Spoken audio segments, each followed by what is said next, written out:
Hello, everyone, and welcome again to the Next Level Podcast, where it's a beautiful day in my neighborhood and a beautiful day for a neighbor, so would you be mine? Oh, would you be mine? We're here with positive vibes, good feels, and of course, the ever wonderful, beautiful, and talented co host, Claire XI. How are we doing today? Trying so hard not to laugh right now. Trying so hard. I'm doing great. How are you, It's Carb? it's good vibes. Come on. It is good Let it vibes. go. Let it go. No, this is not an episode of Frozen. This is not the Frozen to the Next Level podcast. Let it go. Just a Okay, Mr. I'm Rogers reference. Mr. Rogers, Frozen, Elsa. I mean, hopefully we don't get copyright infringement for that. Who knows? I don't think we have to worry about that right now. But hey, I'm doing great. Excited to get to talk about the game. I've had pretty long couple weeks of work. It's really inhibited my ability to play, so the opportunity to sit down, talk about the game, and actually just get involved, thinking on a positive level about things that I really enjoy doing is exciting for me, so I'm happy to be here. I know, and it's so exciting because it's the 20th anniversary month. So we have Bum ba da lots of bum. things that are mysteriously not being talked about and being very secretive this entire time.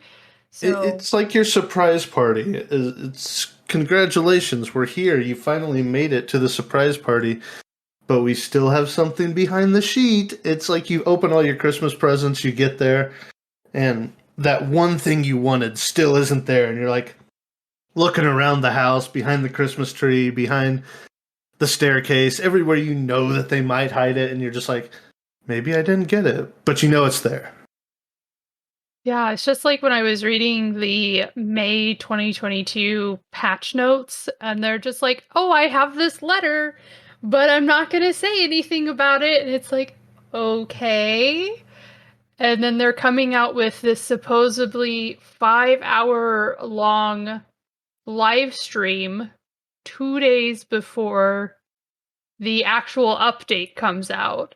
So it'll be interesting if they're talking about the things that are going to be happening within the update that they've been really hush hush about, or if they're just going to be like, yeah, by the way, it's been 20 years.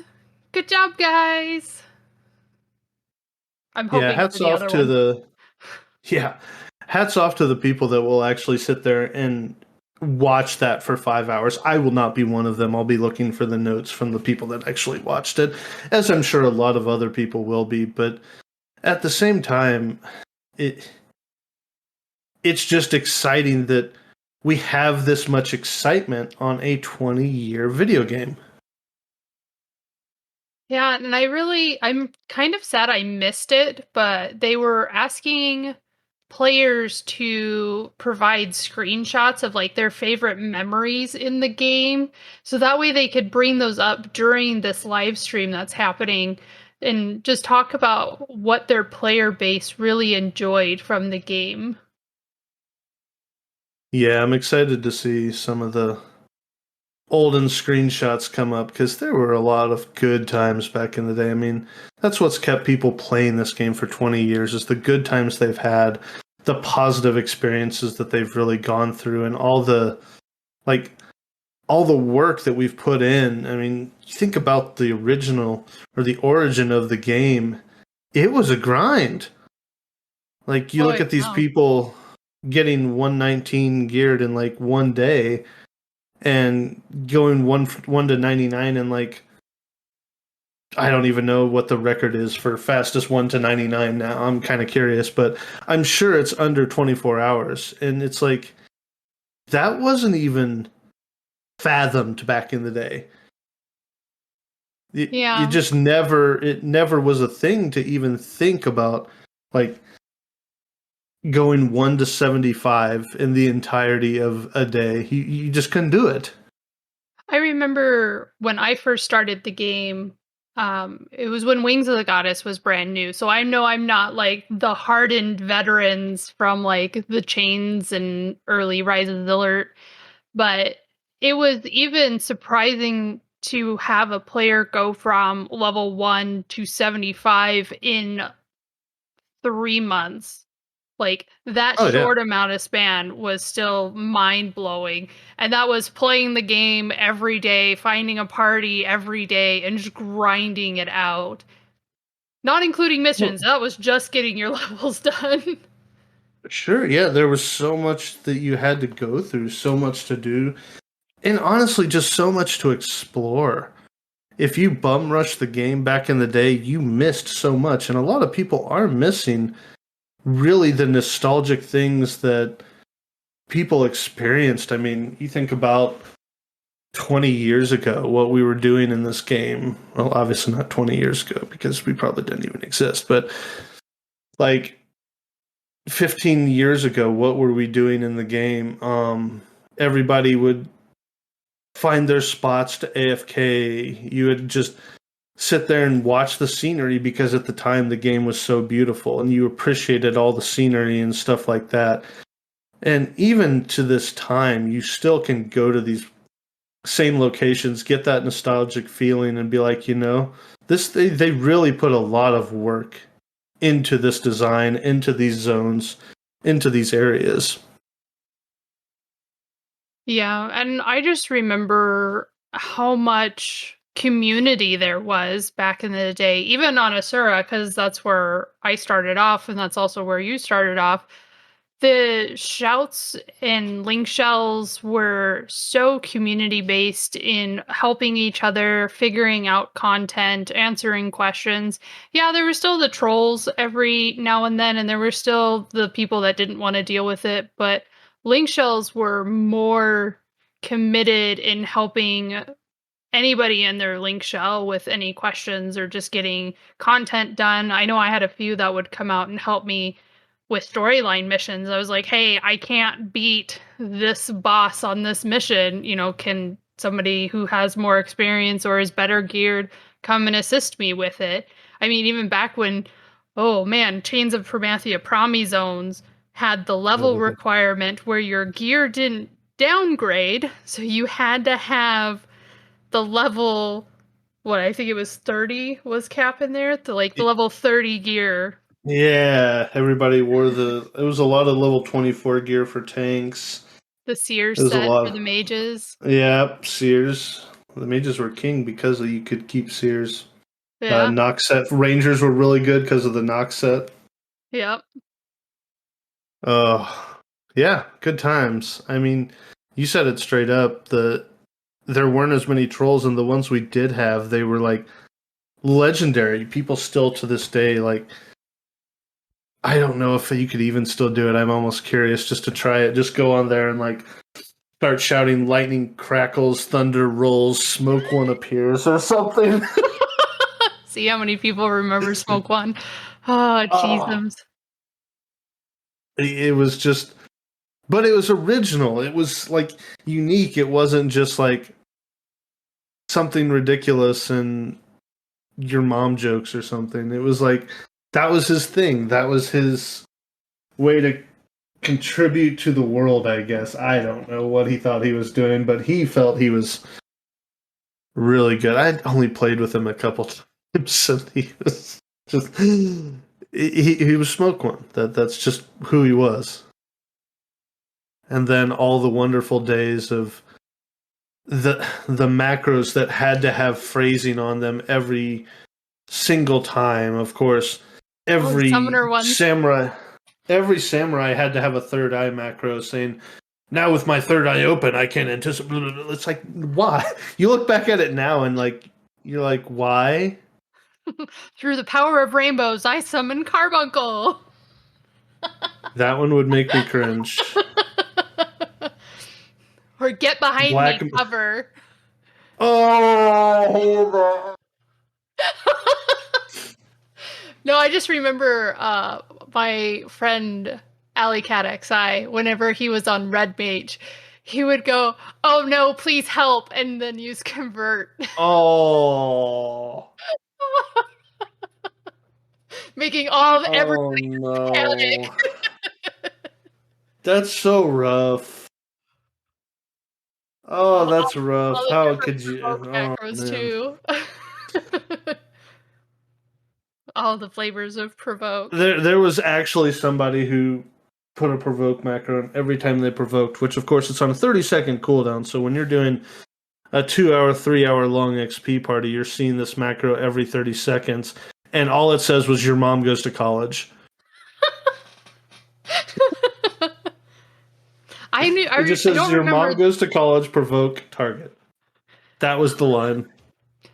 I remember when I was working on Dancer in Yatunga Jungle, I was in a party with a ninja, and every time they cast any Utsusemi, which was more than likely just Ichi, actually, they might have had Ni. What level is Utsusemi Ni? I don't even remember.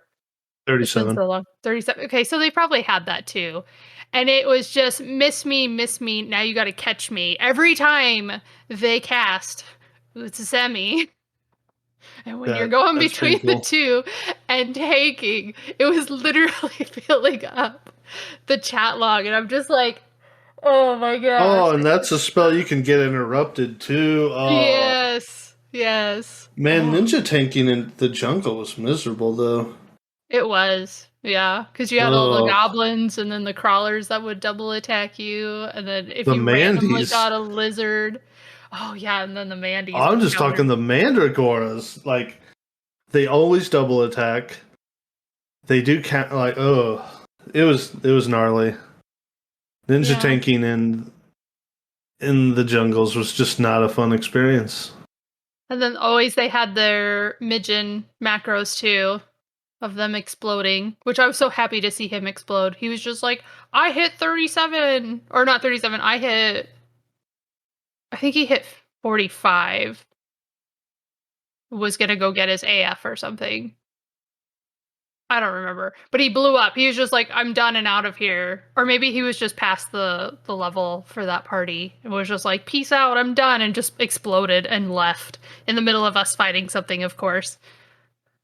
Oh, I mean that's classy. Yeah, but it's okay. We got somebody that didn't spam the chat. That's why I never made any macros except for when I was a Telewar. That was the only time I made macros. Was being like, and Did we're you off say to a here. Nutella warrior? No, the Telehors. You remember when I used to do teleporting Oh, with my base Telehor. Yeah. I thought you said a Nutella warrior. I was like, Telehor. what? What? No, when I used to sit in Lower Juno fighting the bots on teleporting people back in the day to make my 1 to 5k depending on which teleport they needed. Oh, and recalls, because I was one of the rare people that had recalls. Yeah, I remember telehoring back in the day. That was fun. I mean, you always tried to like. I knew people that would only like send tells because they would like try to find the person that had the best macros because they appreciated them so much. There were people that were that like dedicated about it. Yeah, I had some people that would send me tells. They're like, hey, I'm at Teleport Yoke Crystal. I need to get to Zarkabard. Can ya come here and then teleport me somewhere else? And I was like, sure, I don't care. Give me Gil. I'm good. Because I was always broke. I mean, I'm still always broke, but that's a whole nother story. Back in the day when teleporting was king, we didn't have mounts at the click of a button. Yeah. Gosh. Didn't have the home point crystal traveling. Or the survival guides. It I still baffles those me. freaking things. It still baffles me to this day. Going into Bastock markets, I know you don't care about Bastock that much, but in Bastock markets, they moved the home point crystal because it used to be right on the next to the staircase that leads up to that fountain or leads down towards South Gusterberg. It used to be right there in the corner, right next to the stairs. And now it's no longer there. And I run past that spot occasionally. I was like, there's supposed to be a home point crystal here. And then no, because they moved it towards South Gusterberg, so you're closer to the exit. But it's still the audacity. I know. I'm just kidding. Like, How it's just one of those dare things. they? Just like, why did they move it? Like, I guess people didn't want to walk that short distance past all of those shops. Oh well. Oh boy. Yeah, I mean, it kind of shows what we've been accustomed to. I mean, you think about traveling around now, and it's just you can get to a party, you can get to a group. Not that people party and group up anymore, but which is weird because now it'd be so much more convenient to get to a party and get to a group, and you wouldn't have to wait like 30 minutes for somebody to teleport and then or ride the boat to Cosm or like run through the entire jungle and get lost 8 times. Then you have to send your leader to go get them. And there's all this stuff going on back in the day. And now we could just be like, oh yeah, just next escape to me or take the home point and then run out the exit. We're right there. It's like jump on your mount, do this. Like there's all these features that you have now. Oh yeah. I would be lying to say that I did not get lost a time or two in the jungle. I got lost in the jungle, and I got lost maybe once or twice in Nizal Isle trying to get to the Imp and Sight Flare camp in Cadavermire.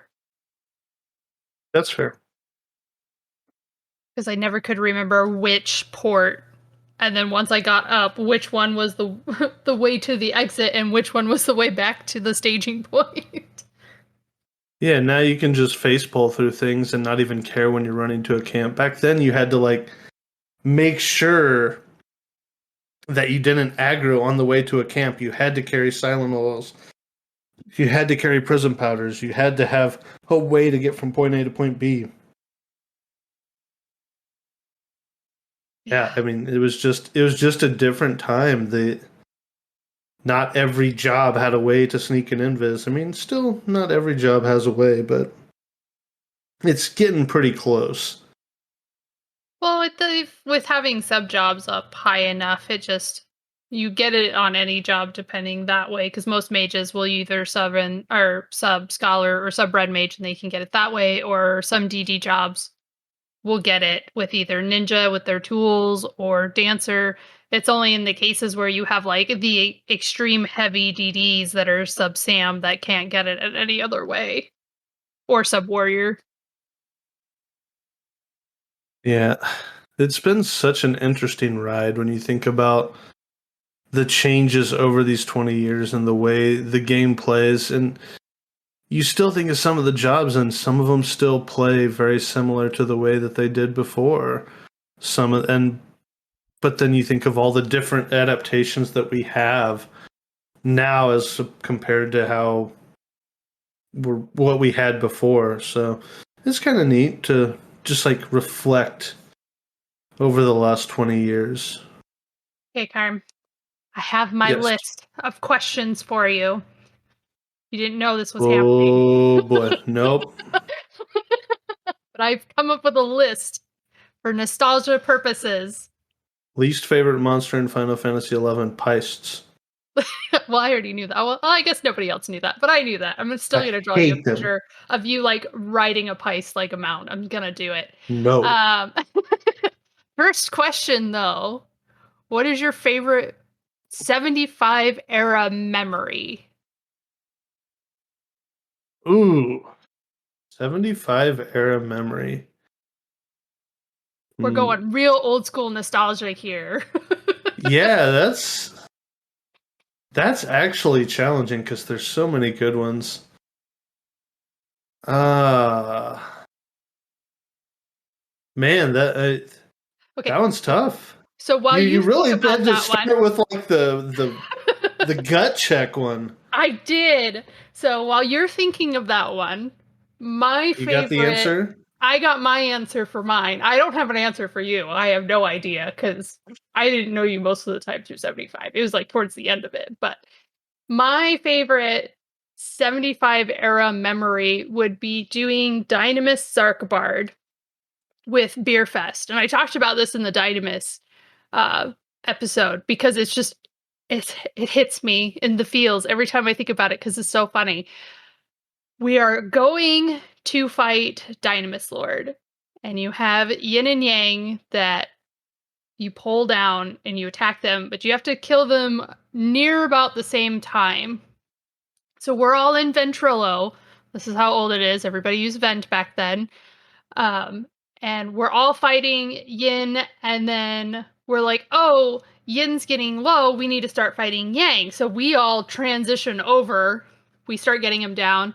And we're like, okay, now they're both about the same. We split half and half, and we just kill them really fast.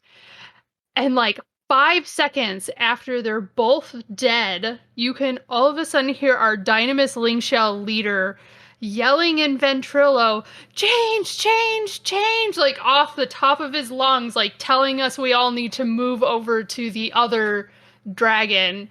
And we're all just like, are you okay? And it's still just like catching up. And he's like, no, go to the other one. And it's still just coming through on Ventrilo. He's just like, we can do this, guys. It's so great. I love it so much. It had to have been one of those you had to be there kind of things, right? It was.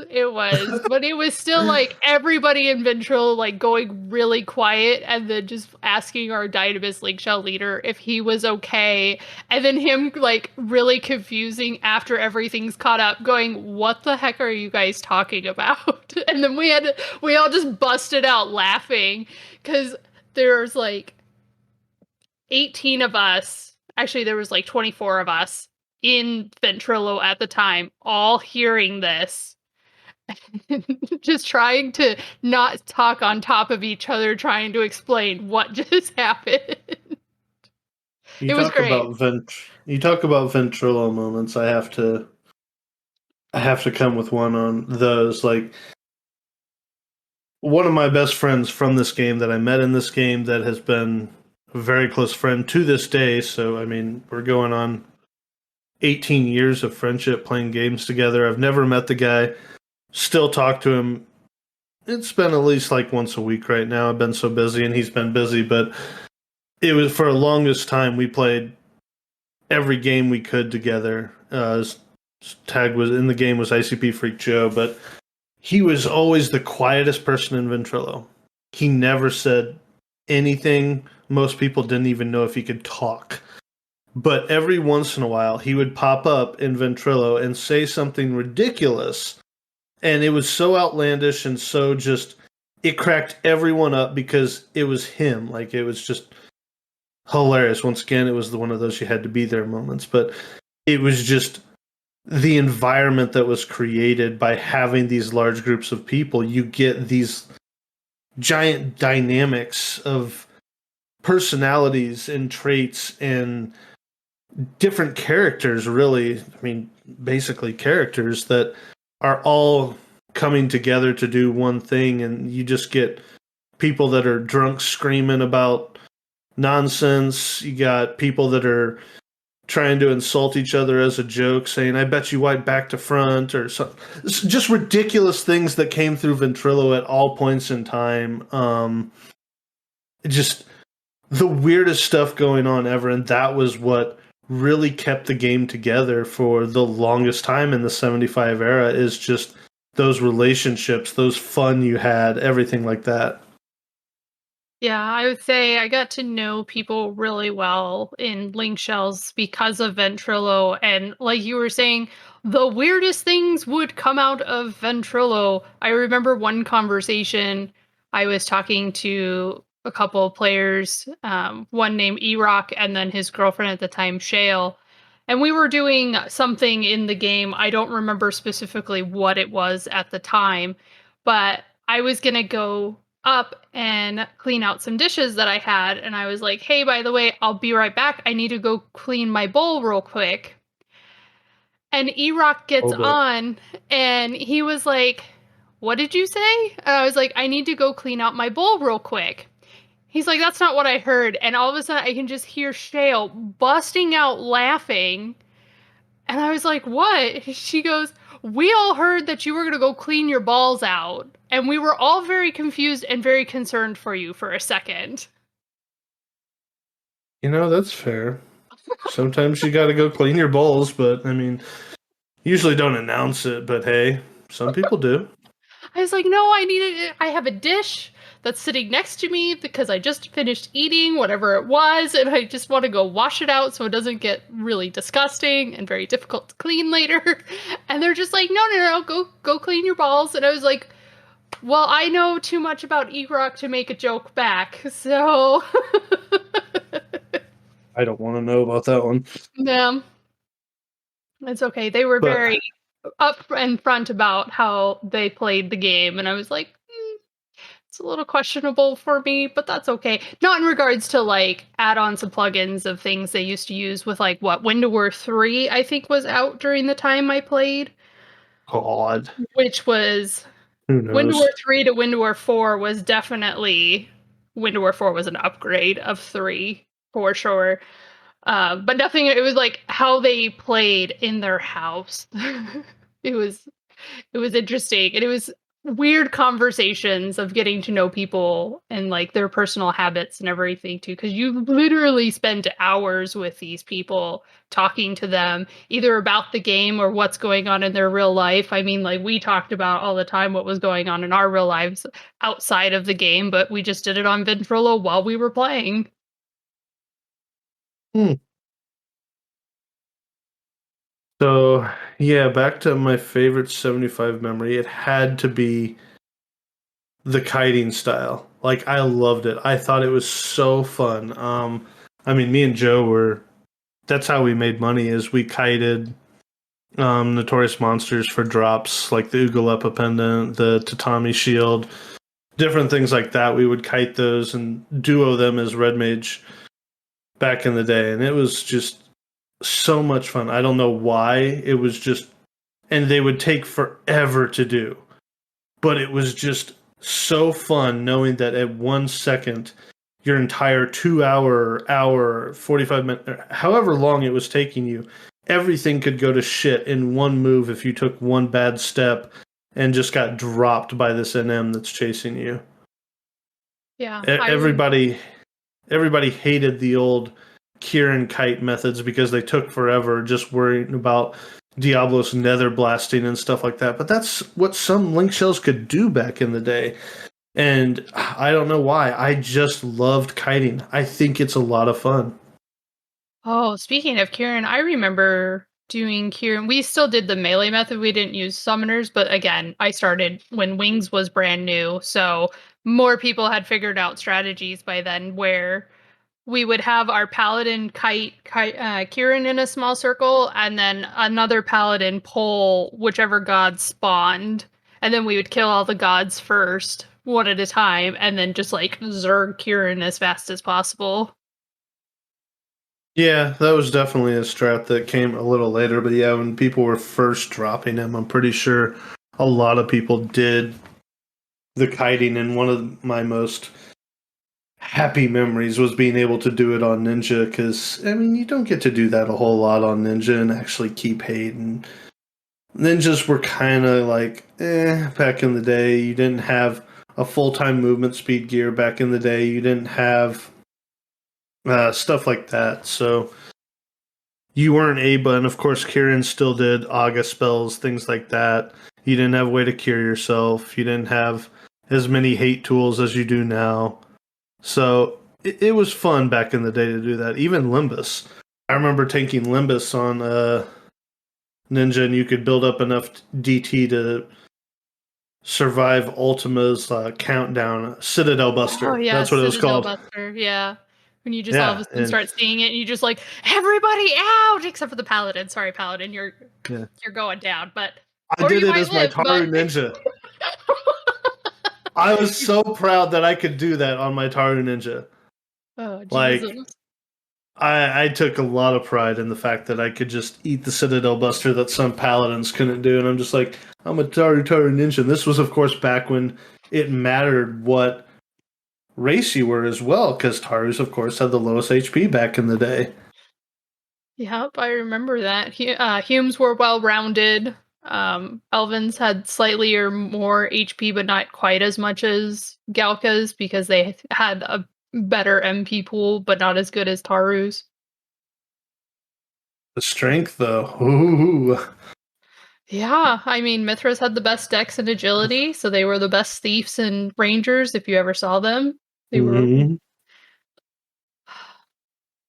Taru's made the best white mages and black mages, and then you'd always see that Galka black mage or Galka white mage, and you'd feel real bad because their MP pool was Yeah. terrible. It was hard back in the day to be a Galka mage. Like, I always felt bad when I would do black mage style parties back in the day because everybody would just get so mad because they would have similar gear to me and I'd just do, I don't know, 10% more damage just because I was a Taru. Yeah, so it's Yeah. kind of nice that they did level everything out in regards to race wise, so that way anybody could play whatever race they wanted. They didn't have to go, oh, these are kind of the jobs I want to play. I'm going to lean more towards this class or this race because it gives a better benefit to what I want to play as. Yeah, the good old days. Okay, I have another question. Oh boy. Are you ready for it? I don't know. Okay. You have to think about it. Take some time. Oh gosh. What was your favorite job to play as in the 75 era versus what is your favorite job in today's time? It's still Ninja. It's still Ninja. That's not even like a question. The job can do so much, and as time has gone on, it's just gotten the ability to do more and more and more.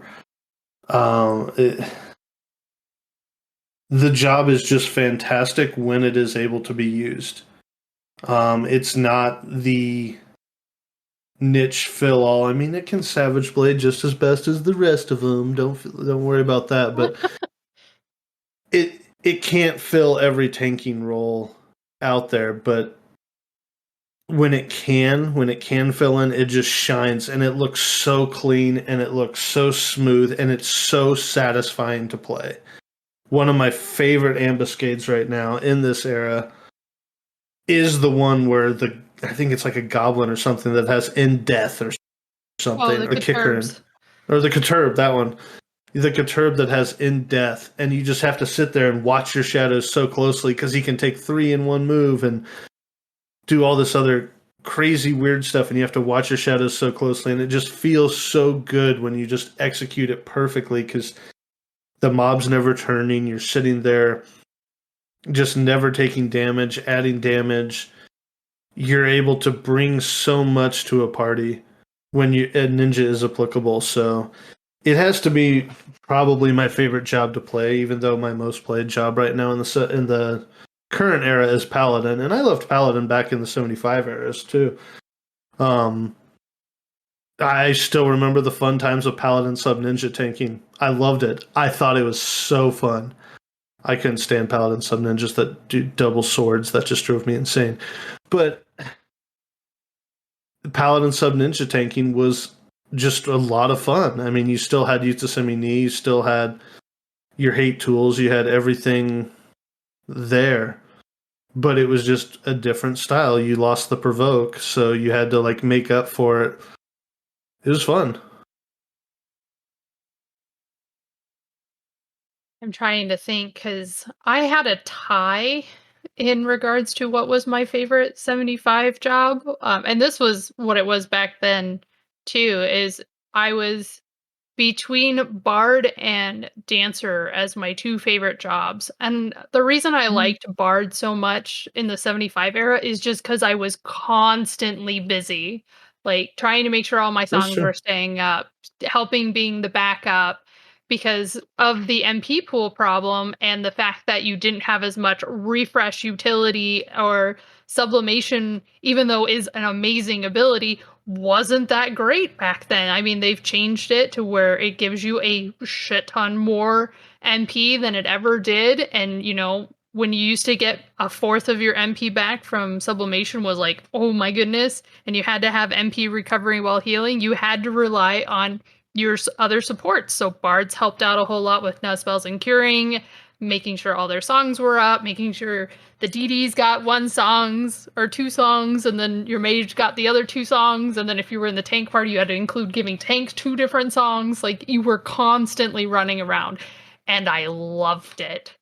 And then Dancer was like basically the opposite, where I was a tanking dancer. I loved being a tank dancer. It was basically equivalent to a ninja, but I could do more damage and I could provide more support while being a tank because I could do quick step and box step and lower its evasion, lower its defense, still being able to cure myself, getting rid of my own debuffs in case of the healers couldn't do it. I could stun mobs if needed. Like, it was amazing. And I remember so many times doing Glavoid as Dancer Sub Ninja with a black mage or a white mage sub black mage backup, just duoing it because you wanted to make sure like you kept him stun locked, because Gorge and Disgorge were the 2 worst things.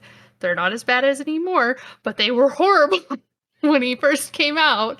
And, you know, needing 100 of his shells and stealing it from people and having it stolen from you because you fucked up. Like you were saying, like, things could change in an instant back then.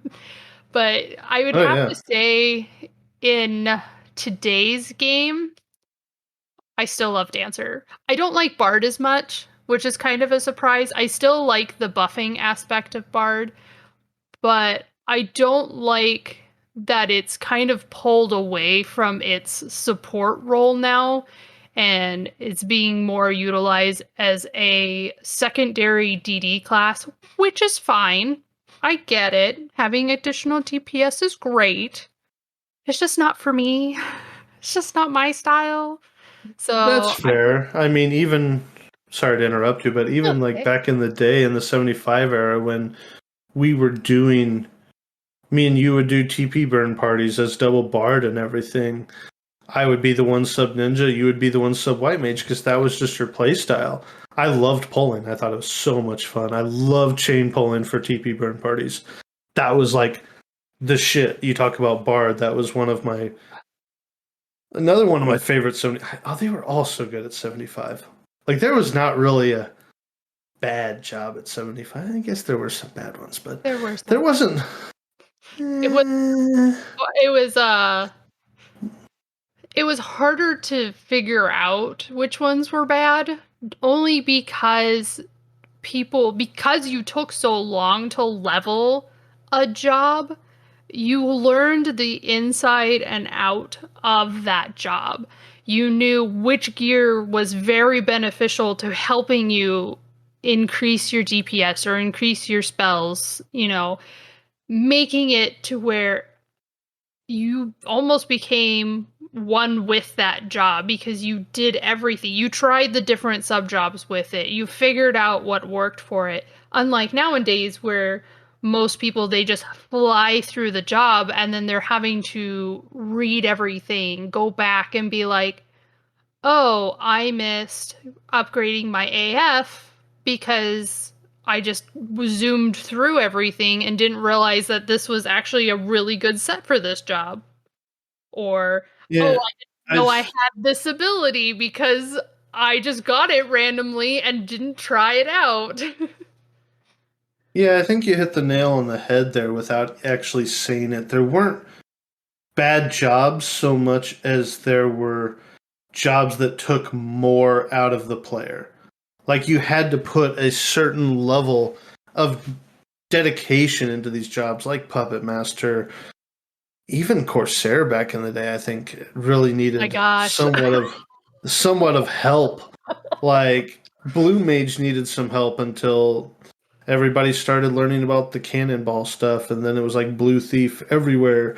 But even those other jobs that people were like, oh, they're bad, LOL Pup, LOL Dragoon, stuff like that, they could still perform when you actually had somebody who took the time to really maximize their job and find out. And it was like Ninja, where there was a huge difference between a really good ninja and an average ninja. There was a really big difference between a really good dragoon and an average dragoon. That it was so different back in the day as far as you really got to put your player skill on the table as far as this is what I'm bringing to the table and I can bring this job because I have so much passion in this job and I can make it do these things that other people can't do. Yeah, for sure. I remember I kind of chuckled when you said Corsairs, because Corsairs back in the 75 era weren't damage dealers. They were support because they weren't very good at ranging. I mean, Guns were terrible. well, and lead and salute was awful. They did a rework on that weapon skill because it was so bad. It was so bad that most Corsairs didn't even bother doing the Nyzul Isle climb to get the Quicksilver in order to learn lead and salute. It was so bad. And all the Savage hex Blade, guns were terrible too. Like the yeah, actual hex guns were like it was like their thing, hex guns, and like none of them were any good. yeah. You would find occasional really good Corsairs with quick draw builds, but there were very few things you could do quick draw solos. Not a very widespread because they weren't very defensive. The rolls were okay. I mean, they've gotten better because we've gotten better gear for it, but they were okay. You could literally have a bard sub core do what an actual core did back then because it was so minuscule how much the different was. I remember doing bard sub core for some of my stuff because you only needed the one roll really. Um, And there were no trump cards back in the day, so actually doing a long fire drawn out cards, yeah. yeah, a long drawn out quick draw kite was like actually challenging because you would run out of cards. Yep. And you had to buy them Ugh. from the Kukurin to make sure that you had all your cards. Which, funny enough, now that people think of the elemental cards, they don't think of Corsair anymore. They think of the crafting shield because they basically used the same icon and almost called them the same thing until recently. They changed them to Fire Crest card instead of just being Fire card, which was throwing people through a loop because they thought they could go to the Kukurin and buy all those cards up for their shields. They were really sad after they found out they couldn't. But Corsairs really weren't. They were one of those jobs that just weren't used very much because their sword and dagger skills weren't that great. They didn't have very good weapon skill stuff. The only good stat they had was parrying, but you didn't parry very often. You didn't have anything that enhanced your parrying skill, so you had to hope that you could parry whenever something looked at you. But yeah, they were mainly just buffer jobs and they just stood around and did their two rolls. They would go two rolls in one spot and then two rolls in another spot, depending on. They were basically another bard without being a bard. You were like a god back in the day if you had max parrying skill. Yeah, That was like a feat. That was a feat of like bragging rights to have max parrying skill. And I mean, I had it from Ninja, but or shield skill. it was just, yeah, shield skill. You had to have Paladin basically. Yep. I If you remember didn't trying to have level up Paladin. my shield skill on White Mage and got laughed at a whole lot as I'm sitting there having Mandy's in the Boyata tree try to hit me on White Mage and hoping I would shield it. Ugh, Which I that did sounds cap so out. miserable. It was. I did cap out my shield skill on White Mage back in the 75 era. Still very proud of it, but still it was awful. Okay. I got it. Okay. Well, that's the thing. Okay. I have another question. Uh-oh. What is your favorite quality of life upgrade that SE has made to Final Fantasy XI? That SE is made. Yes, that SE has made. Oh Not that the gosh. Windowware developers have come up with, because Yeah, they're all yeah, fantastic and they've come up with some great plugins and add-ons, but we're talking yeah. about SE on vanilla game. It has to be wardrobes. Like I think it just has to be wardrobes with the amount of gear swapping that has started to even like back in the 75 days, your inventory was stacked. Yep. You had all of your elemental stay and they had to stay in your main inventory. You didn't have these other things where you could pull it out of a wardrobe and it'll still and it'll still switch. It had to be in your main inventory in order for you to be able to switch gear.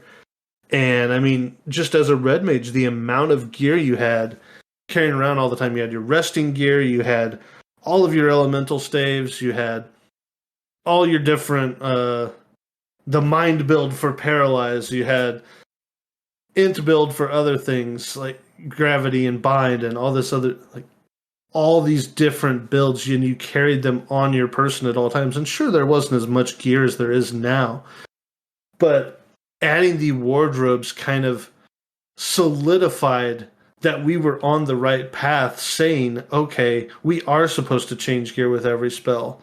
We are supposed to do these things. Mine was not as, thought forth about the wardrobes.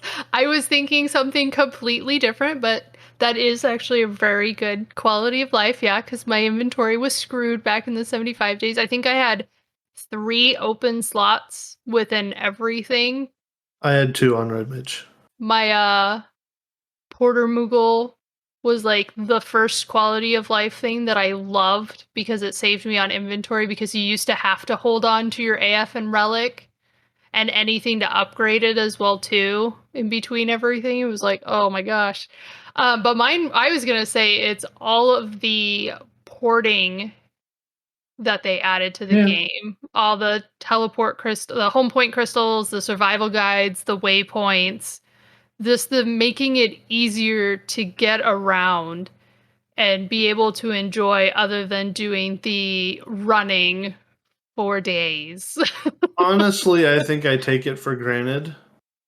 Because even now, thinking about it, I'm like, yeah, it wouldn't be so bad to just have to, every time I want to go to Rabao for Odyssey, I could just teleport, switch to White Mage, teleport to Altep, get on my mount or my Chocobo, and run to Rabao, and it wasn't that bad. Like, I think I really do take it for granted, and if it were gone, I'd probably be very upset down the line. I don't think it would be enough to make me quit the game or anything like that. But No.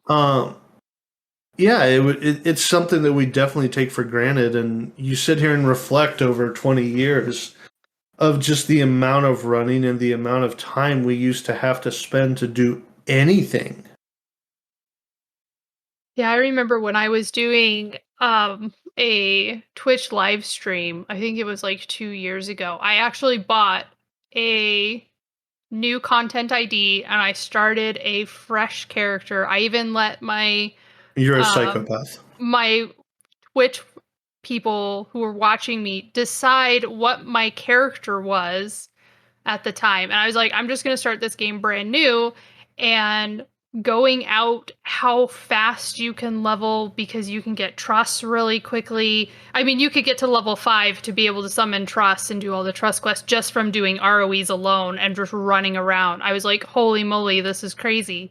But it wasn't even just that. It was also the fact that the Juno run, because I was doing all these ROE quests, I didn't have to do the Juno run anymore. I just What? literally Unity warped in Bastock to Rolandberry Fields.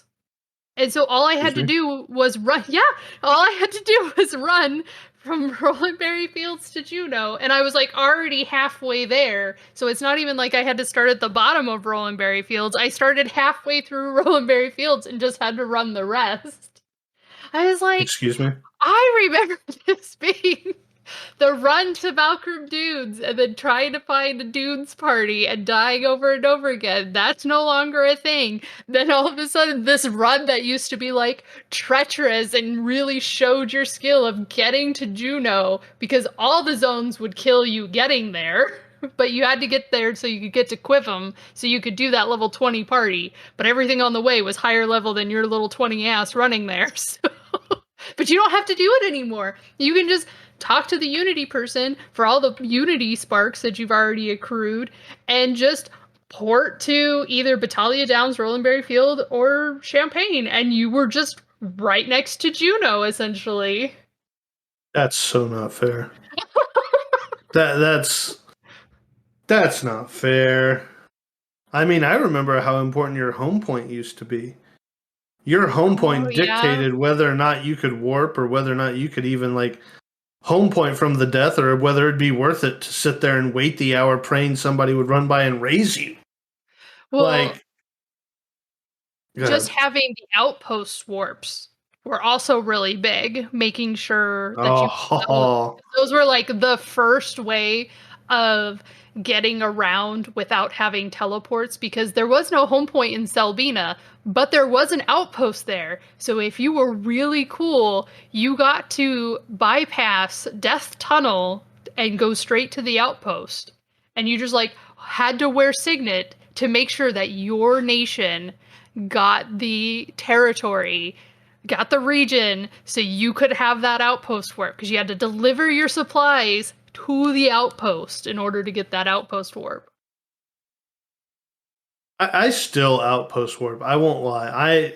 I never like really got on to the survival manual book fad. I mean, I know it's there, and I know there's some really important ones, and I try to pick them up every time I see them because eventually, yeah, they're going to be useful. But I don't know, like, where I would save more time using a book over an outpost or a home crystal or things like that. I wasn't around when the books really were big, and the leveling from the books was like the biggest thing since sliced bread. And then there was the Astral Flow parties. Oh yeah, I did those. That's how I leveled my summoner. Yep, in Karakura Tunnel. Yeah, I remember hearing about them. I don't think I ever participated in them. Yeah, you would have a red mage gather up everything in the tunnel, and then you would have 5 summoners and a Corsair. This was not how I leveled my Corsair. I actually did that through EXP parties, but I did level my summoner, and they would all use Shiva and do Diamond Dust and wipe everything out. Of course, you had to be level synced to a level 1 character doing this.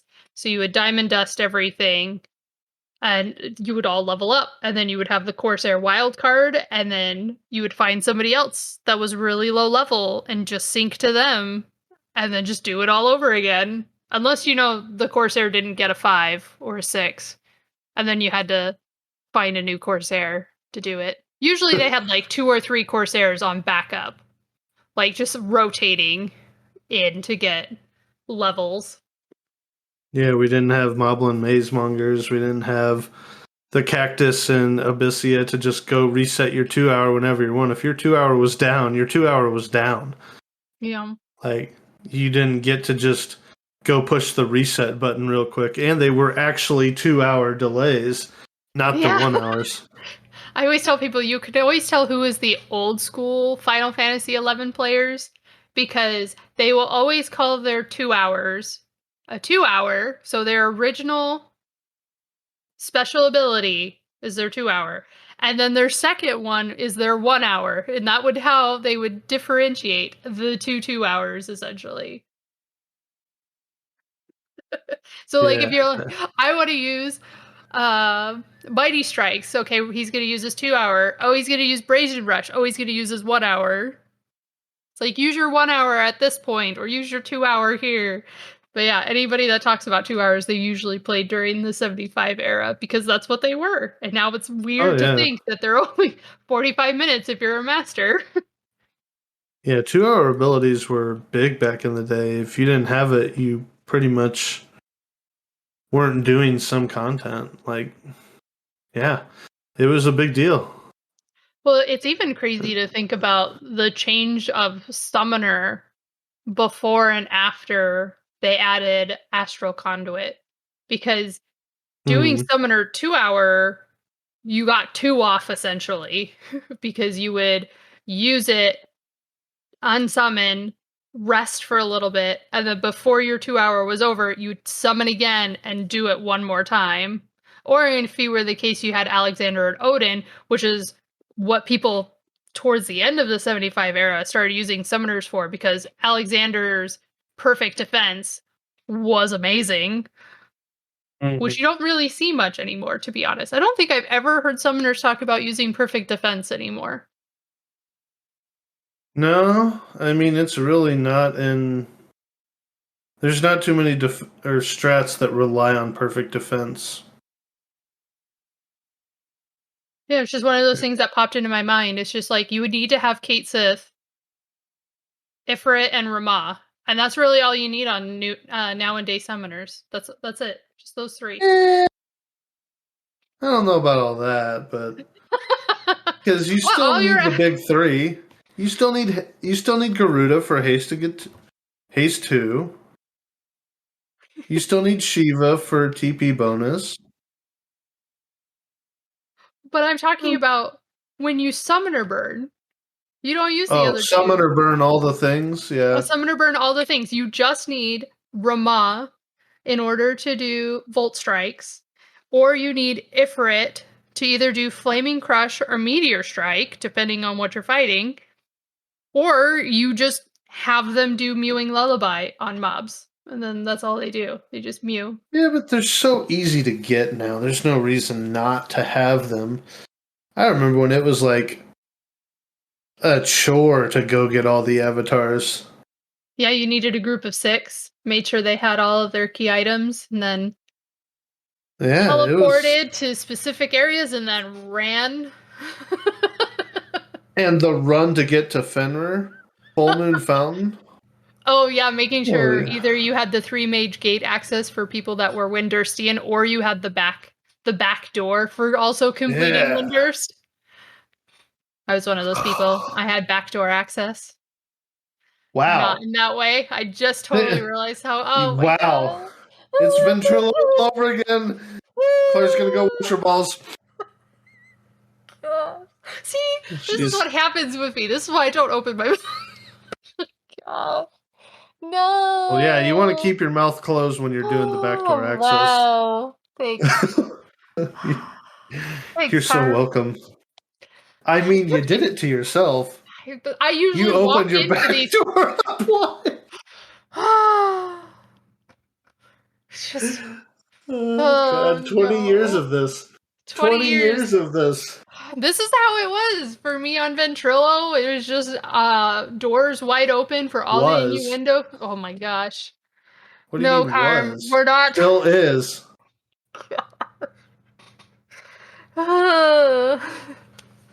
Face hammering. Stop.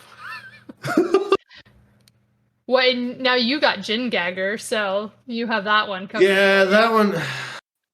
And how much you were obsessing that Jin liked gagging. I mean, I really just can't imagine a world where I'm like, I think the title for this one should be Chin Gagger. You just, it's a meme. Like you're sitting there and you're just like, okay, this is just a full-on meme. That's what the devs had to be thinking. We're just gonna meme on them. That's what we're gonna do. I have another question, Carm. Another question. Hold on. Did you write down 20 questions for the 20th anniversary? I kind of did. Oh boy. I don't think Well, we'll get folks, through all if you of them, haven't but- settled down with a good blanket and grab something to drink and put your feet up and rest while you're listening to this, you may want to stop now because this could be going for a while. What if they're driving?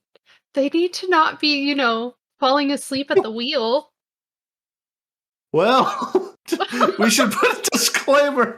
Do not listen to this episode while operating heavy machinery. Okay, you ready for this, Carm? I was born ready. What is the weirdest thing you did in Final Fantasy XI? What? The weirdest thing? The weirdest thing. I have one. And so this is really going to date back a little bit. So, one, everybody was in Uttergan Whitegate. This was the place to be if you needed shouts, anything, parties. It was all happening in Whitegate. And I always noticed there was one pillar that a player named Carrera and his alt Bound in Leather would stand at.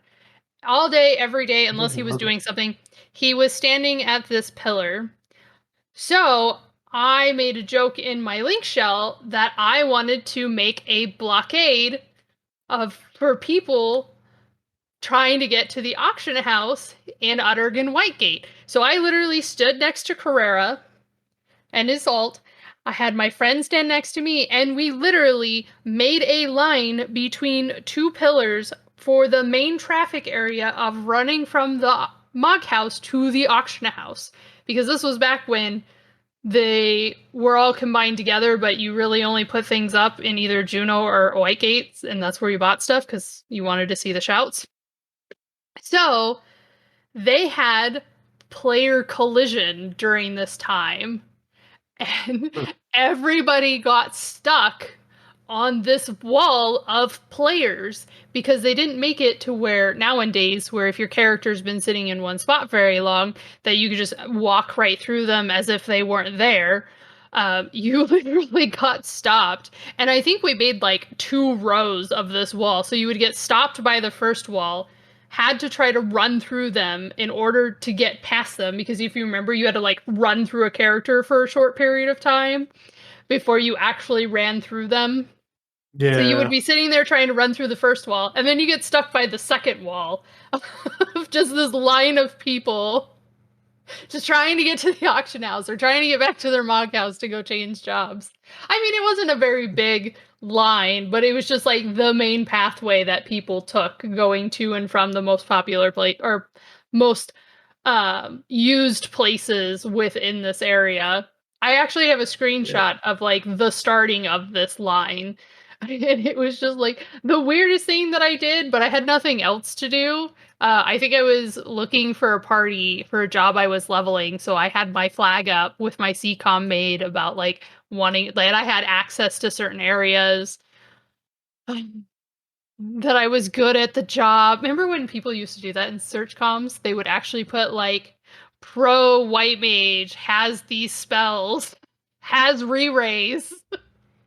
Oh yeah, like you had to actually advertise if you were in a race white mage. Yeah. Like, Black not that mages it with ever Sleep mattered for a party. Not that it ever mattered for a party, but yeah, Black mages with Sleepka too. Now you have to advertise if you're an R15 warrior or But you don't something. even have to do that. People just the first thing they do is when they see you, they just examine you and then they just boot you from party if they don't agree. But yeah, that's probably the weirdest. Huh? Nobody should boot someone over an idol set. Your idol set means, I mean, it does mean something. Speaking of idol sets, do you remember when people had town gear? Oh yeah. And people would show off in their town gear like, I got this Kraken club when it's super rare. Or people would wear, oh, what was it? The old PW sword, the 7-bladed sword, because that was super hard to get back in the 75 days because Pandemonium Warden was like the thing to fight next to Absolute Virtue. Mm-hmm. AV was fun. Back in the day when it was actually like, holy crap, AV was fun. I think I only fought AV once and we wiped. Back when we always wiped. We always wiped at the 75 days, but it was just a fun fight, just all the different things going on. I do remember But watching the Scholar Burns back on AV mhm. before they messed up Modus Veritas, because you would have one scholar magic burst a helix, and then you would have 16, or not even 16. You would have a lot of scholars do Modus Veritas, and you just watch him tick down so fast because they would just all stack together. And now they're just like, huh, we need to nerf Yeah, Modus Veritas because it's this too is not what powerful. we intended. Well, it's just like when they made what? Didn't they make AV resistant to Soul Eater blood weapon, so they couldn't Dark Knight Kraken Mm-hmm. Club him Yep. too? They're just like, huh? They're exploiting the hardest mob with these abilities. We should probably fix this or do something to where they can't do it. Yeah, I mean, AV was out for a long time before anybody even downed it. Like, it was okay back in the day to not kill these things. Well, it's just like there was that group that spent what 18 hours fighting Pandemonium Warden before I Ugh. think they ended up losing still. But they were trying to kite him so much and trying to recover because PW is no joke. I mean, you can go out and fight Pandemonium Warden now and still get your ass handed to you because you just are like, oh, he's a level 75 mob. He's really easy until you see like 10 summons come out and then he just wrecks you. And then it's the same with Tumult Curator. People are like, oh, Tumult Curator, it's just PW, just upgraded. He's gonna be easy. And then he just wipes the floor with you. Yeah, I mean, there's still some challenges to this day. But let's see. Weirdest thing I did in Final Fantasy XI. I I think know it I would have the have weirdest to. conversation with you. Oh, God. I don't know what that is, but I'm terrified. But anyway, your weirdest moment in 11. I wouldn't call it a moment. I guess it would be a series of moments. Like the cringiest of the cringe. It had to be back when you were like or putting bizarre comments for your significant other. You would always sit on their laps or sit next to them in your spot, and you would always just just do these cringy things constantly. You would always emote back and forth at each other. It was just cringe of the cringe, but it was, it was interesting. And then you'd be sending tells back and forth to each other, and you'd actually control art to the wrong person because you couldn't see who you were originally sending it to once it got past a certain point, and then you send it to somebody else, and you're like, "Oh, my bad." But yeah, JCN Oh, and I were definitely the cringy of the cringe. so cringy. I Yeah. never did that. Ew. No, I never saw that really out of you, so. But yeah, I was definitely on board with the cringe of the cringe. So cringy. I don't even do We that with never her got now. married. Oh, you never got married in the game? No, Carmen JCN technically could have gotten married, but no, we never did, and that'd be weird if I tried to like marry myself. Me, myself, and I. Yeah, that just sounds even more cringe, so we're just gonna stay away from that. But I mean, that's how I inherited JCN's character, was just from these weird things you did to meet people and stuff like that. I mean, I remember just the countless hours of just doing random things with one other person. And really, back in the day, you didn't duo that much. It was weird if you were only doing things as two people, but we would go to small little black mage camps because she wanted to level black mage and just sit there and do things like that. It was weird, but it was weird. I'm gonna go with weird. That's the word that I'm using for it. Like it was just weird. Yeah, it was That's just weird. what it was. Okay, I got another one. Oh boy. So, from the beginning of events to now and day events, what is your favorite event? And you can remember the past events from the 75 era being the same as they were then. So you could say, hey, I really liked original Dynamis sort of thing because of the difficulty, and you don't have to compare it to nowadays. But your overall favorite event in Final Fantasy 11? Salvage. Oh, It's salvage, really? 100% salvage. When it first came out, and it wasn't like a long event. It wasn't as long as Dynamis was. It wasn't as long as the old Sky Farms and the Sea Farms, which I loved. Don't get me wrong. Dynamis was always Dynamis. It was a lot of fun and things like that. But Salvage just brought this different environment and these different challenges to the game that really we hadn't seen anything like that. And I don't think we still have really seen anything like Salvage to the degree of what it was back in the 75 area. Yeah, I really I didn't mean, have much experience with salvage. Well, yes, I was a part of the Uttergan culture. I mean, I ran a Zenny Notorious Monster Link Shell, which nobody really did during even the time when it was out. Most people just shouted for that.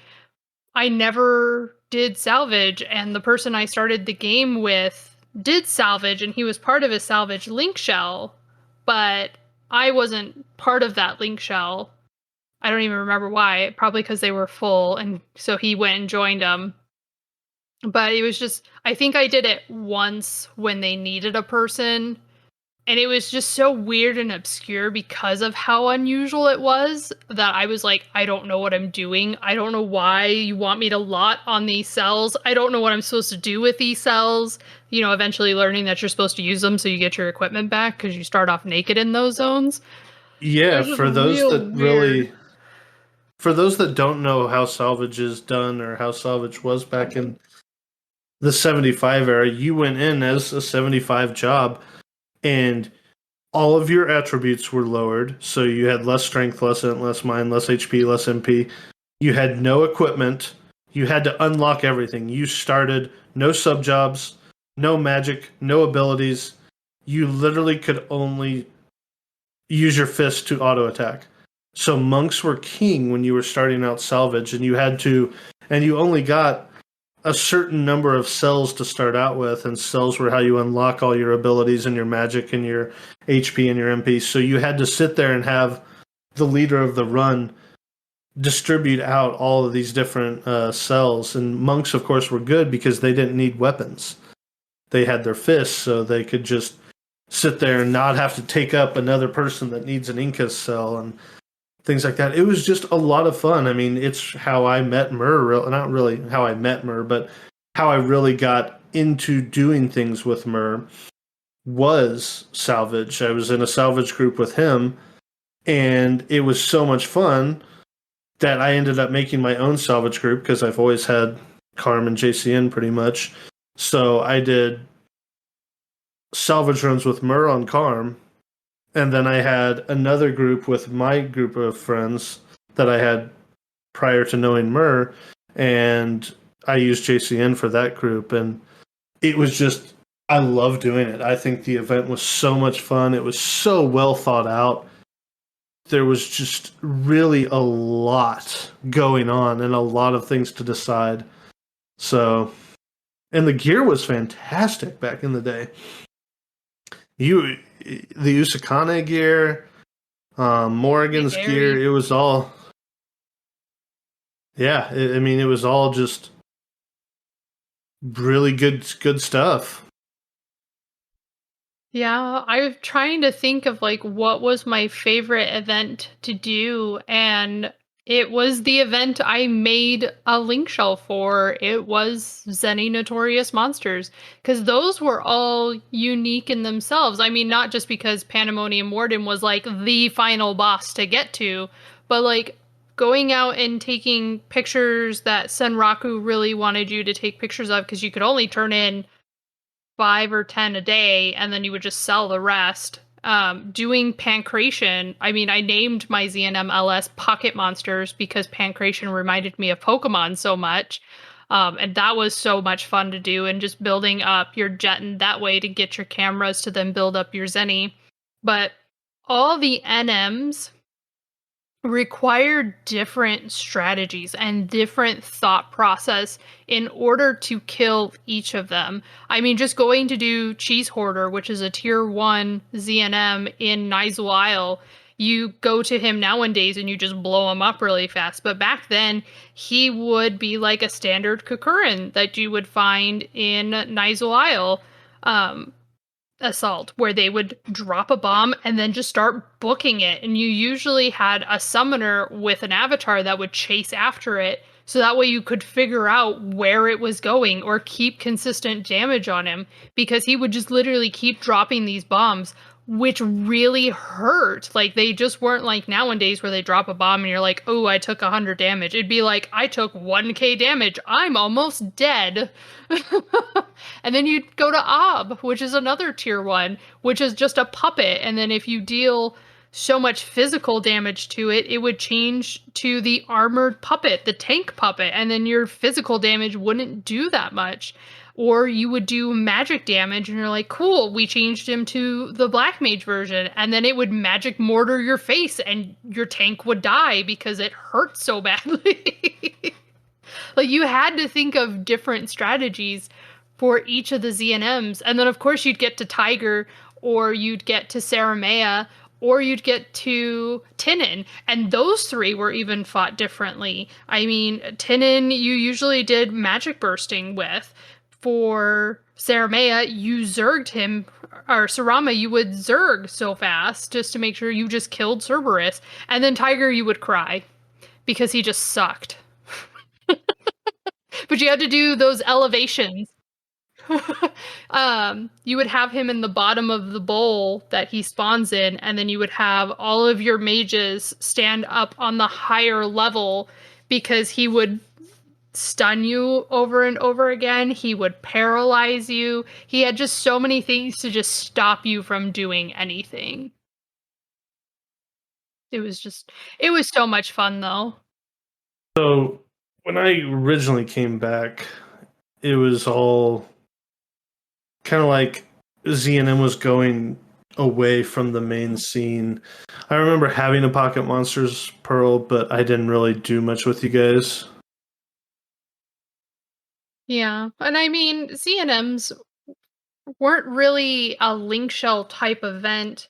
Not saying that Pocket Monsters wasn't a great link shell. It was an amazing link shell, because one of the problems that ZNMs had was due to them shouting for people to join the groups. There were a lot of ninja lotters for ZNMs, which kind of upset a little bit of people, because there were such great gear at the time that it was out that was released from this event. I mean, you had the Orem set, which was this piss-ass yellow set, but it was so good for DDs. And then you also had the Oracle set, which was one of the best sets for MP recovery while healing for any mage job. But each piece was kind of niche for some of the mages. Like, the feet were one of the best bard pieces, and then you had the legs, which were amazing for summoner.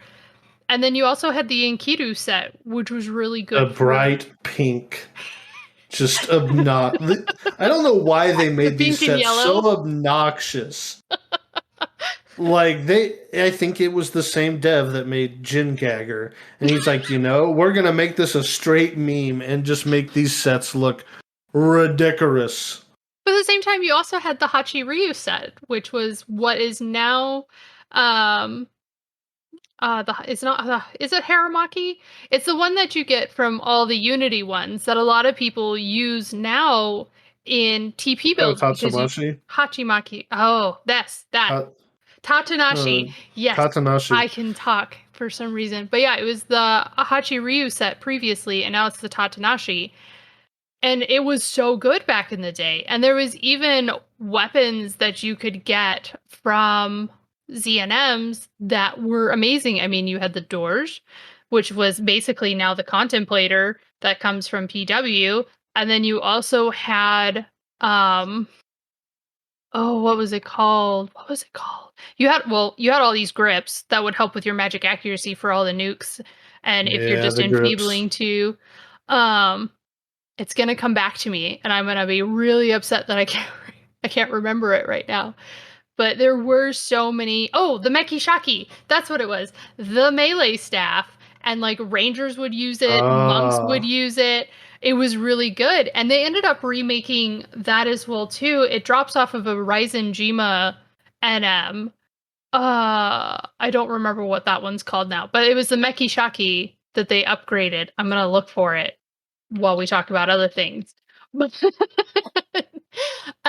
there was so many good pieces from ZNMs, but nobody wanted to go do pictures. I mean, nobody wants to do them now if they are making mythics. Um, Nobody wanted to do pancration. They just wanted somebody to do it for them and then give them the drops, which was why our link shell was so nice, because we would go out and work on getting pictures together, and then we would have multiple pops for NM, so that way we could try to get people the actual equipment they needed from it, and you didn't have to worry about ninja lotters because we were all doing it in-house essentially, and everybody would eventually get the gear. And it's Kazuki Mizuki is the staff that drops, is the upgraded one, and it's still really good too. are you sure that's the right pronunciation? Is Can it? you try again? Oh, you just want me to say it again, don't you? Yeah, yeah, I do actually. Kazuki Mizuki, Thank you. you're welcome. But that's why I just loved ZNMs, was because each NM was different. It was difficult. It did give you that challenge.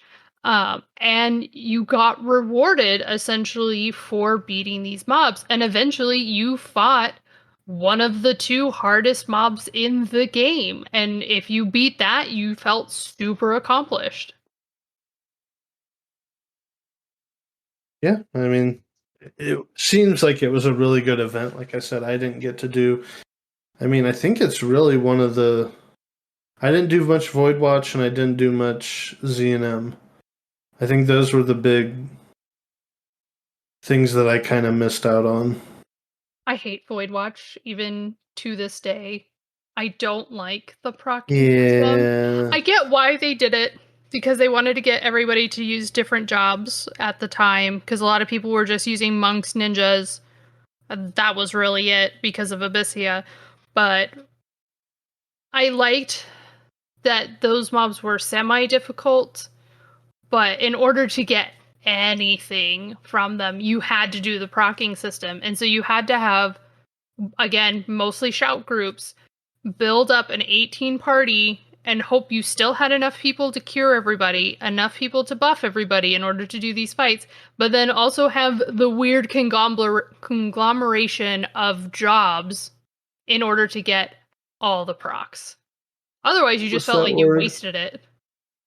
What was that word? No. Because I can't pronounce it in the first place, apparently. Conglomeration. I like Yes, that one. That's a $2 word. I'm holding on to that one. there you go. Um, I enjoyed that. okay. Yeah, it's almost like Void Watch was a failed attempt. I don't want to say it failed, but it's almost like it was the same devs that did Odyssey, where Odyssey has actually brought a lot of these other jobs into the scene and into the eye of everybody. I think that's what they were hoping with Void Watch, and it just didn't catch. I'm happy they started straying away from procking systems, because it really does limit what job combinations you can do, because it does really restrict so many things. And especially when you're trying to get a balanced party together to be able to fight something in a relatively easy manner, as well as being able to do it multiple times, consistently without having to burn all your 2 hours all the time, just the procking system was not the greatest. I mean, I loved Abyssea era, and Abyssea era was well known for its procking system and was well hated for its procking system. Eventually, you just learned ninjas could do Yeah. everything, so that's why ninjas were just taken to everything, and then you just had monks tank everything. Then it just became relatively easy, but it was just annoying, to say the least, even for somebody that loved Abyssea, loved fighting all the mobs. I mean, I didn't love it as much as I loved ZNMs, but I still thought it was an interesting take and a different take from what we had done previously. But as I've done it, I don't like the procking systems. I'm so happy they don't do them anymore. Hopefully they don't bring them back. Please don't bring back procking systems. I wouldn't say they don't do them anymore because a lot of Odyssey V20s now are pretty much determined by how you have to proc and what you have to do in order to hit those procs and what you have to accomplish. I think Odyssey is very I don't think there are as many strategies that can work when it starts getting in these higher vengeance levels. Once you get into V20, I feel like there is one strat, and that's the one strat that has to go because of the procs you have to do, the damage check you have to hit in the amount of time. So I wouldn't say that the procking system is gone per se. It's just been fine-tuned to the point of almost, once again, like you were saying, dictating the jobs that you have to bring to these things. Yeah, but I think unlike what they did in Voidwatch and Abyssea, is they made the procking system viable in Odyssey, where they kind of built the mobs and what they're weak to based around what procs them, not, hey, we have this magic mob that takes a lot of magic damage, but you have to do all these melee procs in order to get your items to drop, sort of thing. That makes sense. So while yes, Odyssey does have a procking system in regards to its NMs, it was more of a, hey, by the way, it's really weak to this. You should really do this. That's fair. Because I'm like, you have all the piercing mobs that are weak to critical hit rates. Well, dancers do a lot of crits, rangers do a lot of crits, cores do a lot of crits, and they're all piercing. So it was just kind of that, hey, by the way, we're going to gradually nudge you in this direction. Okay, what's your next question? Next question is... You're excited about this. I love the excitement. I like talking about this game, and I don't think... Well, yes, we have topics that we can really go in depth to things.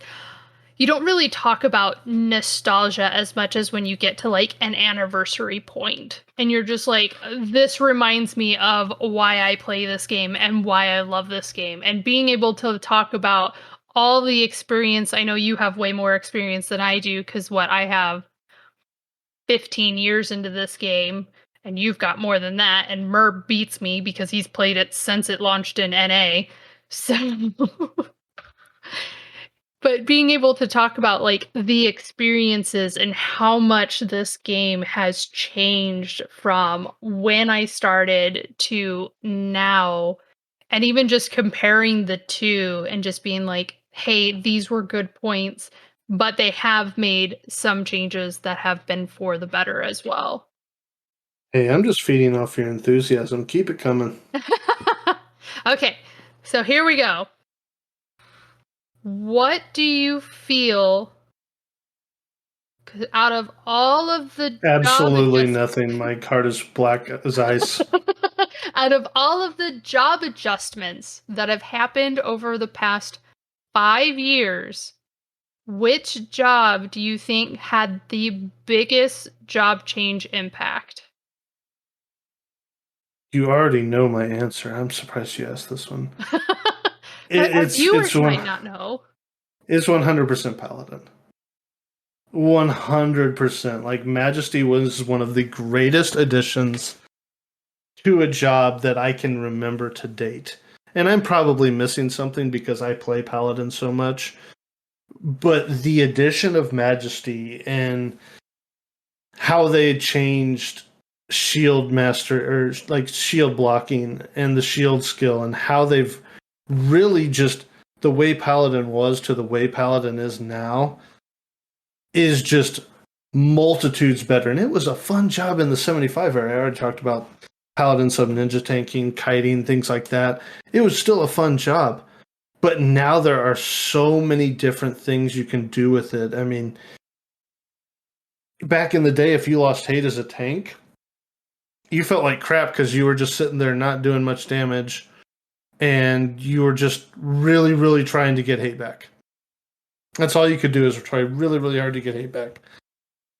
Now you can sit there and cure people. You can sit there and help the party. You can sometimes even replace a healer or let the healer do other things like focus on NOS spells and focus on status ailments, debuffing, other things like that, or even buffing in some instances. You've just got all these different things you can do with it. I think Majesty was one of the greatest changes to a job that this game has thought of, and I would pat the person on the back that came up with Majesty. Okay. In order to not copy you, because I 100% agree that Paladin got one of the best updates. But I do also want to point out the addition of the job ability Saboteur being added to Red Mage was huge. Because I think it really solidified the fact that Red Mages are really good at enfeebling and just debuffing mobs left and right. And I liked that they gave them a job ability in order to enhance that portion of Red Mage. Red Mage is infinitely stronger in the debuffing area than it was back in the 75 era. In the 75 era, it felt like any job could strap on some really good enfeebling gear and be able to enfeeble just as good as a Red Mage. And like, yeah, Red Mages had Paralyzed too with merits and stuff like that, but now nothing comes close. Yes, you can drop enfeebles as White Mage, as Bard, as even Ninja, but it's not going to feel to the same degree and the same strength as a Red Mage's enfeebles. I think they've done a very, very good job buffing that class and making it stand out as an enfeebling job. Yeah, because I remember back in the 75 days, it was a real joke when Scholar was released because everybody felt that Scholar was what Red Mage was supposed to be, but Red Mage failed at actually being. Because it had not very good nukes and it didn't cure very well, but Scholar could do both of them usually better during that time. I mean, Scholars were really good healers and they were really good nukers depending on where you needed to put them. So I was glad that in the updates leading up to the 20th anniversary, the changes that they made to Red Mage to really go, this job is the debuffer of debuffers, like no one can beat it sort of thing, was an amazing addition that they added this ability that really helped it go, yes, if you need an enfeebler, you should use this job. Yeah, in the 75 era, Scholar definitely outshined Red Mage as the jack of all trades. It wasn't even close. Like, it was... Yeah, it was miles ahead. Yeah. Scholar was just... You could do pretty much everything Red Mage could do. Except refresh people and... No, you could. Paralyze too. You used to go Scholar sub Red Mage and you would AoE refresh everybody. Not at 75. Yeah. Hold on. Refresh was 43. 41. So you're right. It- It was once they hit Abyssea era. I'm sorry. Once you hit oh, Abyssea era, then yes, you would go Scholars of that's what Red I Mage and feel. you'd That's what I refresh A. feel about the Abyss area.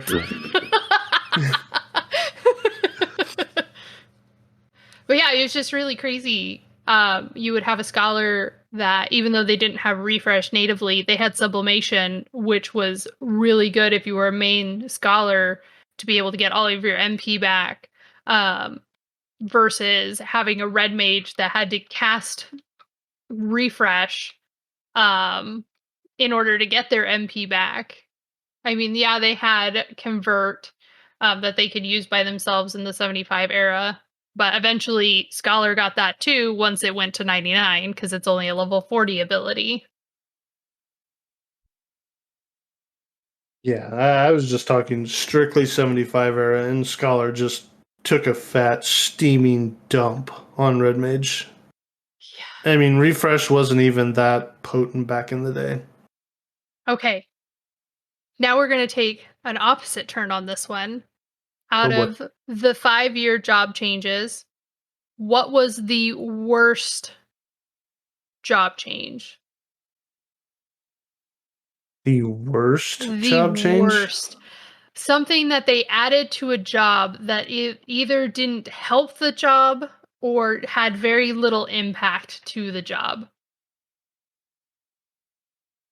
I don't know if this is what you're looking for, but it affected a job, and I have to go with it because I hate the way they've done it, and they haven't adjusted the job. They've just adjusted content, and you know where I'm going with this. I despise there's content that nerfs geobubbles. Oh, yes. I think that's so wrong, and it's just so bad on so many levels. Like, I understand content where August spells are nerfed and stuff like that, and I guess that makes sense. But to take a job and almost make it unusable except in very niche situations, and that's what I get it. They're trying to make everything be a niche situation and stuff like that, but Geo brings a lot of things to the table that not a lot of jobs can really do. Um, I mean, some things can pseudo do it, and you can supplement that because Geo is nerfed. Like, because the Geo debuffing is there, we're starting to see box step be used more. We're starting to see, I mean, the slug technically, I think, can be pretty close to around what frailty is, I think, without Idris. But where Idris actually is should be way ahead. And it's like, why are we doing this to the content? Why not just move Geo to the level of other jobs to make it perform to the level of other jobs? It's like they just didn't figure out what to do with Geo to make it able to, I guess, operate in this content.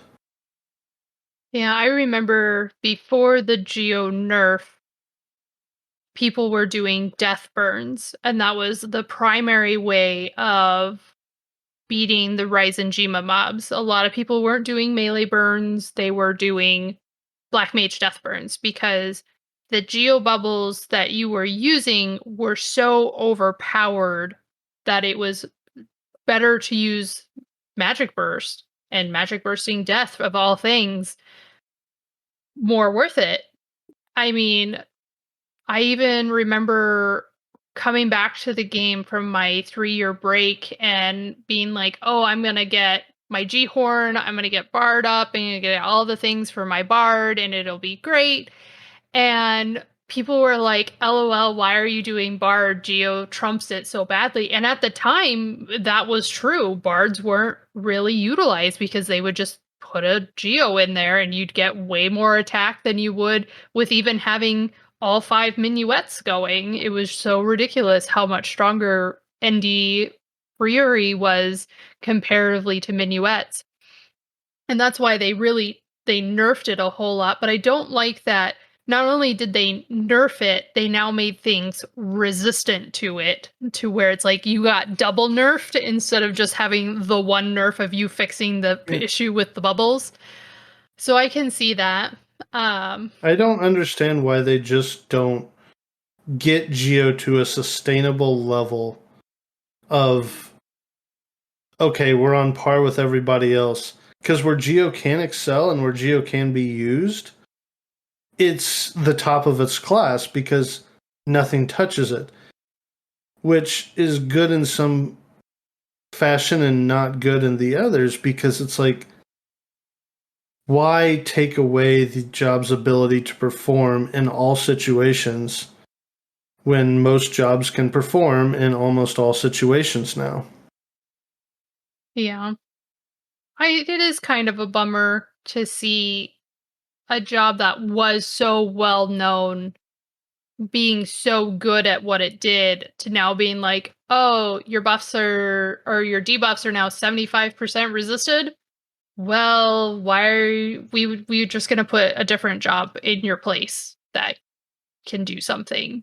Because now your bubbles Yeah, don't I do mean, anything. the only V20 that truly utilizes Geo still, I think, is Ongo.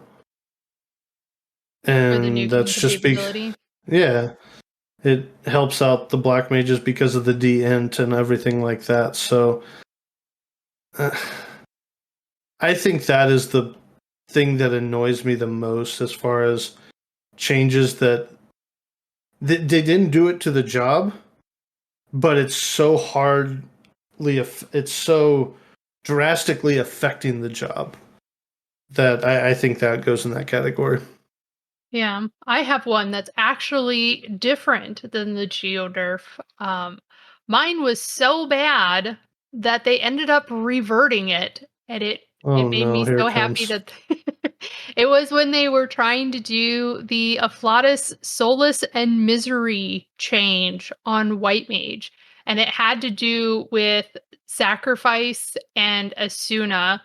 So Sacrifice essentially did nothing in the change, where before, as in what it does now, is if somebody has debuffs, the white mage can pull it onto them and have it on them, and then you could change to Afflatus Misery, and then you could Asuna, and you could get rid of all these debuffs. When they made the change, they're like, okay, you can only pull NAS type debuffs. So you no longer could take anything that was erasable, which was the main things you were pulling off of. Like I would take your strength down, your dex down, all of those. No longer you could do that whenever you were sacrificing. You could only do poison, silence, paralyze, petrify, and right now, if you Who use wants to pull Petrify or Silence as a white mage? right. And that's how sacrifice was originally. And people were like, oh, no, you shouldn't do that because no one's going to, you would have to silent it first and then steal it, which is not worth it at that point. But when they did the change, they brought that back to where, yes, if you pulled silence off of your tank, you were now silenced. But you couldn't grab anything else. You couldn't grab their defense down. You couldn't grab their magic defense down. Anything that was erasable, you could no longer grab. But you could grab all the Nuspell stuff, except for Petrify. They did still leave that one out. I'm like, okay, fine. And they're like, but we're gonna add on on Asuna, so when you have Afflatus Misery up, that you can now get rid of amnesia. And I'm like, okay, cool. We have a way to get rid of amnesia. Because before it was like you had to have the one ladybug ring that got rid of amnesia, which had a long recast. So you couldn't like spam it, which was fine. I'm like, okay. But you used Asuna to try to get rid of everything off everybody. No, now Asuna is target based. So instead of it being an AoE spell based off of the white mage, it was now single target only. And it really didn't get rid of much. It was such a bad job change. The community was at an uproar. Nobody used Sacrifice to Rasuna afterwards, which was a major part in the Shaw strats, because before you would used to always stay in Afflatus Misery, stand in with the group, and just spam Asuna to get rid of everything off of everybody. That's what made the SU5 club so fantastic, because you got rid of even more things off of everybody at one time. And then they're just like, oh no, that's not how this is supposed to work. You know, it's not, we're going to fix this. And everybody that played White Mage was just like, we no longer use these two spells. They have now become a useless spell in our list. We are literally taking them off of our macro palettes. And Essie's like, oh no, don't do that. We are going to revert it back to what it was pre-update. It was so bad. Yeah. You talk about ways to get rid of amnesia. I think that I would like to see Chemist come out. Everybody wants to see Chemist, and I'd like to see Chemist bring another form of haste, another form of defense down, and a way to get rid of amnesia. That would be nice. I would like to see a job that has a way to get rid of amnesia, because it is a bane. Yeah. It is definitely one of those things that if you know something's going to be amnesia, you need to have bar amnesia up, bar fire up, preferably from a white mage because they have the higher resistances to it. And then also make sure you have as much magic evasion on, so that way you can try resisting it that way. Yeah, amnesia is just pain. Lots of pain. Yeah.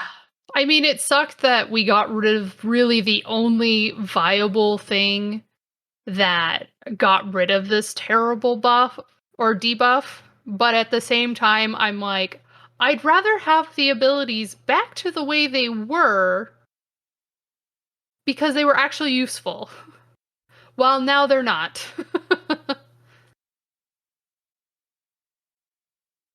Yep. Okay. What you got next? What do I have next? Let me take a look here. This may not be a very good question Oh boy. for you, because I don't think you do this. But what is your favorite zone background music? Like your zone music? Yeah, that one kind of gets lost on me because of the fact that, um, yeah, I have my sound turned off anymore. But I'd have to say, well, like I told you, I am going to Distant Worlds on the 14th of July, so I'm excited about that. One of the big songs that they do play from Final Fantasy XI is the West Ronfar theme. And that was a lot of, even though I started in Windurst, I spent a lot of time leveling up other jobs in West Ronfar. Whenever I would try to like level a job, because I tried out all three starting zones throughout my time. I always started in Windy with Karm, but as I was leveling jobs, I tried Bastok, I tried Sandoria, and I think Sandoria had the most friendly leveling area. So it'd probably be the Ronfar music, but I mean, Sanctuary of Zeta has a really nice soundtrack to it. And there's some other great soundtracks, but I haven't played with sound in so long that I don't think about it. Yeah, there's so many different songs. I remember when I was streaming so long ago, I had to guess that background sound, and people were sending me links in order to have it play on my stream at one point, and I had to try to guess what zone it was in Final Fantasy XI because I played with the background songs on for so long.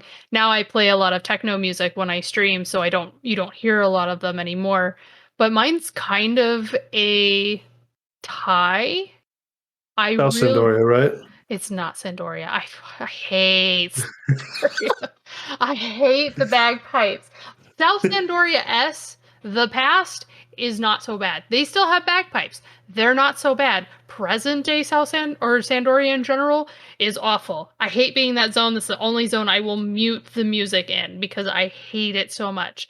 But it is between Sanctuary of Zeta, because I used to sit in that zone all the time when I would go to sleep, and that's where I would be. But Windurst in the past is also really pretty. And I don't think a lot of people listen to that one. As well as Saruta Baruta, like those two are pretty similar in their tones, but they're both really nice to just like if you're needing to relax and calm down, like it's a good place to hang out. You know, I haven't really thought about it in a while, but maybe I should turn on my music again just to experience some of the nostalgia sounds, because I always did used to play with music.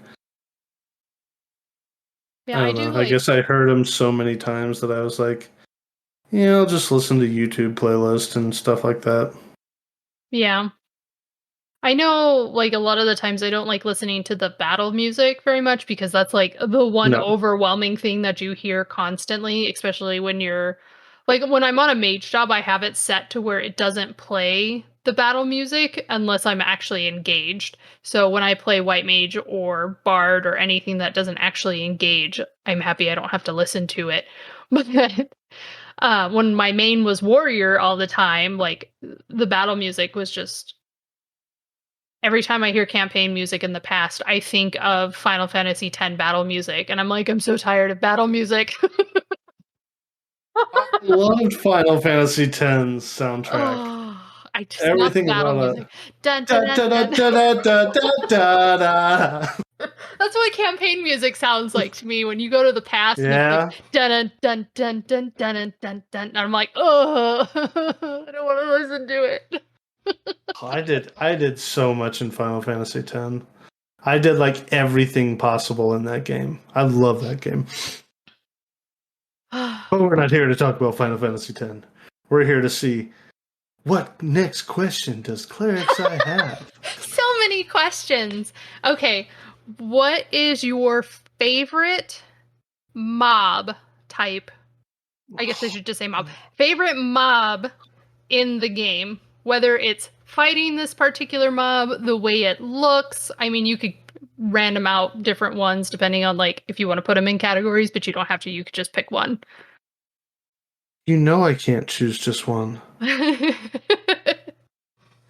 That's so not fair. I didn't say you had to just choose one. I said you could pick one that you like how it looks. You can pick one that's based off of how it fights, you know? Whatever you It has to be Opkalos. I love them. There's they're as tall as Tarus. They just waddle around. They just make you happy whenever you see them. And then when you actually get to fight them, they bring along death. Then it's AoE death. So it's just like pain and suffering as you're fighting them. But they're still looking at you so cute. And it's just like... I will say the one thing about Pice, even though they're my least favorite mob in the game, I love how they aggro. They'll just be sitting there looking like ding-dongs for the longest time and the stupidest mob in the game. And then you aggro them and their mouth gets really wide and they get all excited and their eyes light up and they're just like, oh, yay! They're a little dog and they're just like chasing after you with their tails wagging on the way back. Oh my god. It's such a poorly designed mob. I hate them so much. But they do a lot of interesting things. So... that'd be my answer there. Do you remember when Akpalus would call for help? Yeah. You just like randomly walk in, and some of them would aggro you because you had high enough Akpalu hate that they just, if they saw you, they just attacked you. And then they'd start getting whittled down so far that they'd just be like, oh no, I need to go call for help. And they just run into a group of them and then just like start squawking. And then just like a whole bunch of them just go, death. Just like all bum rush you. Or the pixies in the past where they'd usually heal you until you killed too many of them. And then they would just like be aggressive towards you. Yeah, and they would also raise you too. If they saw you dead, they would actually cast raise on you unless you... Yeah, that was an interesting design. Yeah. I mean, you could do the bottled pixie quest where if you got a bottled pixie off of any mob that dropped it and took it to Grauberg to the fairy fountain essentially area, then you threw it in there and it would slowly start diminishing your pixie hate because you're essentially releasing pixies back into the wild. Or the joys of Tonberry hate. Yeah. The person who forgets to reset their Tonberry hate and gets everyone's Rancord for like 40k. No big Yep. deal. I also remember oh, what was it? I had it and now I completely spaced it.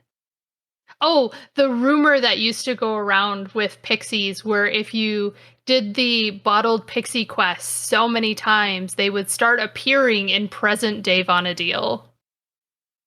That's interesting. I mean, it wasn't true, but it was like, ooh, every time I see a bottled pixie, I should go save them. So that way we'll have them in the present and they can raise my dead ass, from murdering myself trying to level a new job.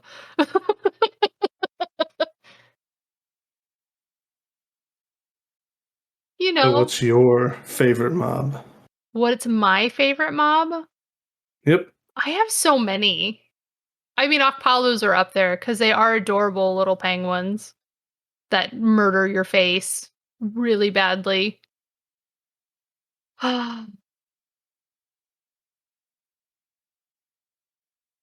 I'd probably Yeah. I'd probably I'm have to sorry. say I hate them and I love them at the same time, but the harpies, because they're all unique how they look. There's like four of them and they all have different designs. I love them because of how different they are, but I hate them because they fucking suck to fight against. They get rid of all of your job abilities, they debuff the shit out of you. Yeah, they're not very fun. But they're so cool. I remember seeing them in Void Watch for the first time and being like, these things are scary, but they're really cool how they're designed and how they're all unique. And then they brought them in, or they had them in Abyssia, and then they put them in Void Watch. And then I was like, these are so cool. I wish they made more mini wyverns. Mini Like Wyvern? the mini worms that we take pictures of Oh, in Abyssia. yeah. They're Taru-sized worms. The little faffies. They're so cute. Yeah, What do you think about I like wish there were the more of those. the little baby ones that you raise in your Mog garden? Those are neat. Yeah, I like those.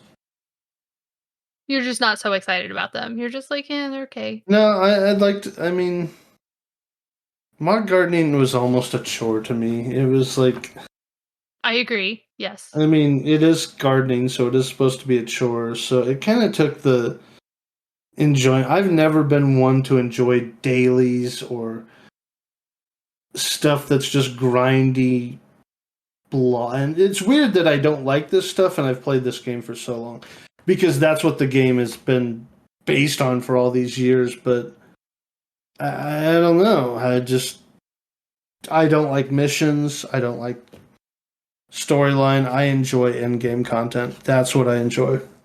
So do you like the implementation of high tier battlefields that they came out with?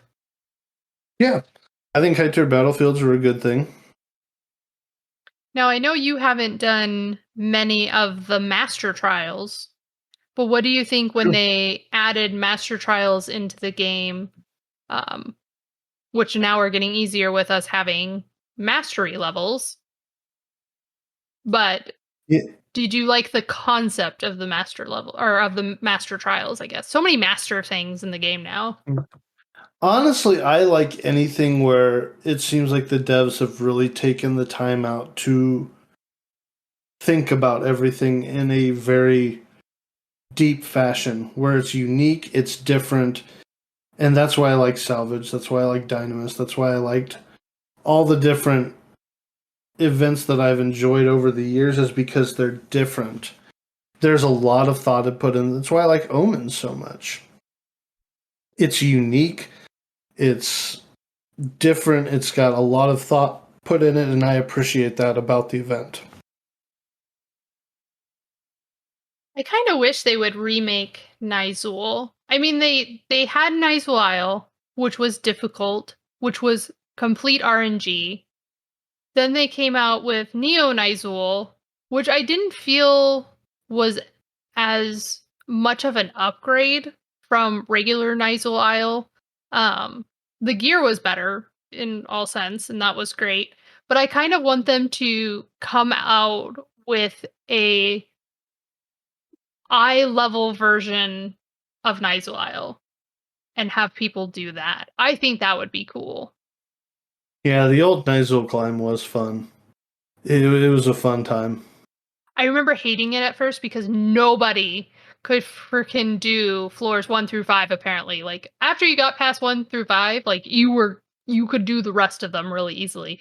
But like getting to 1 through 5 and getting past that was a nightmare. I had so many failed groups trying to do 1 through 5. Luckily, I didn't experience that, so. Oh, so many. It was so bad. I don't even know why. I would do link shell groups, I would do pickup groups. Eventually, it came down to my we got a group of our friends together that had gotten tired of trying to do shout groups and link shell groups, that we just got together and just made a group, and then we got to 100 really quickly. But I just remember struggling to get 1 through 5 done, and I remember the shouts were almost consistently, "Nizul Isle, do you need it? Floor 1 through 5 plus." And it was always trying to get past through 5 was the struggle, apparently.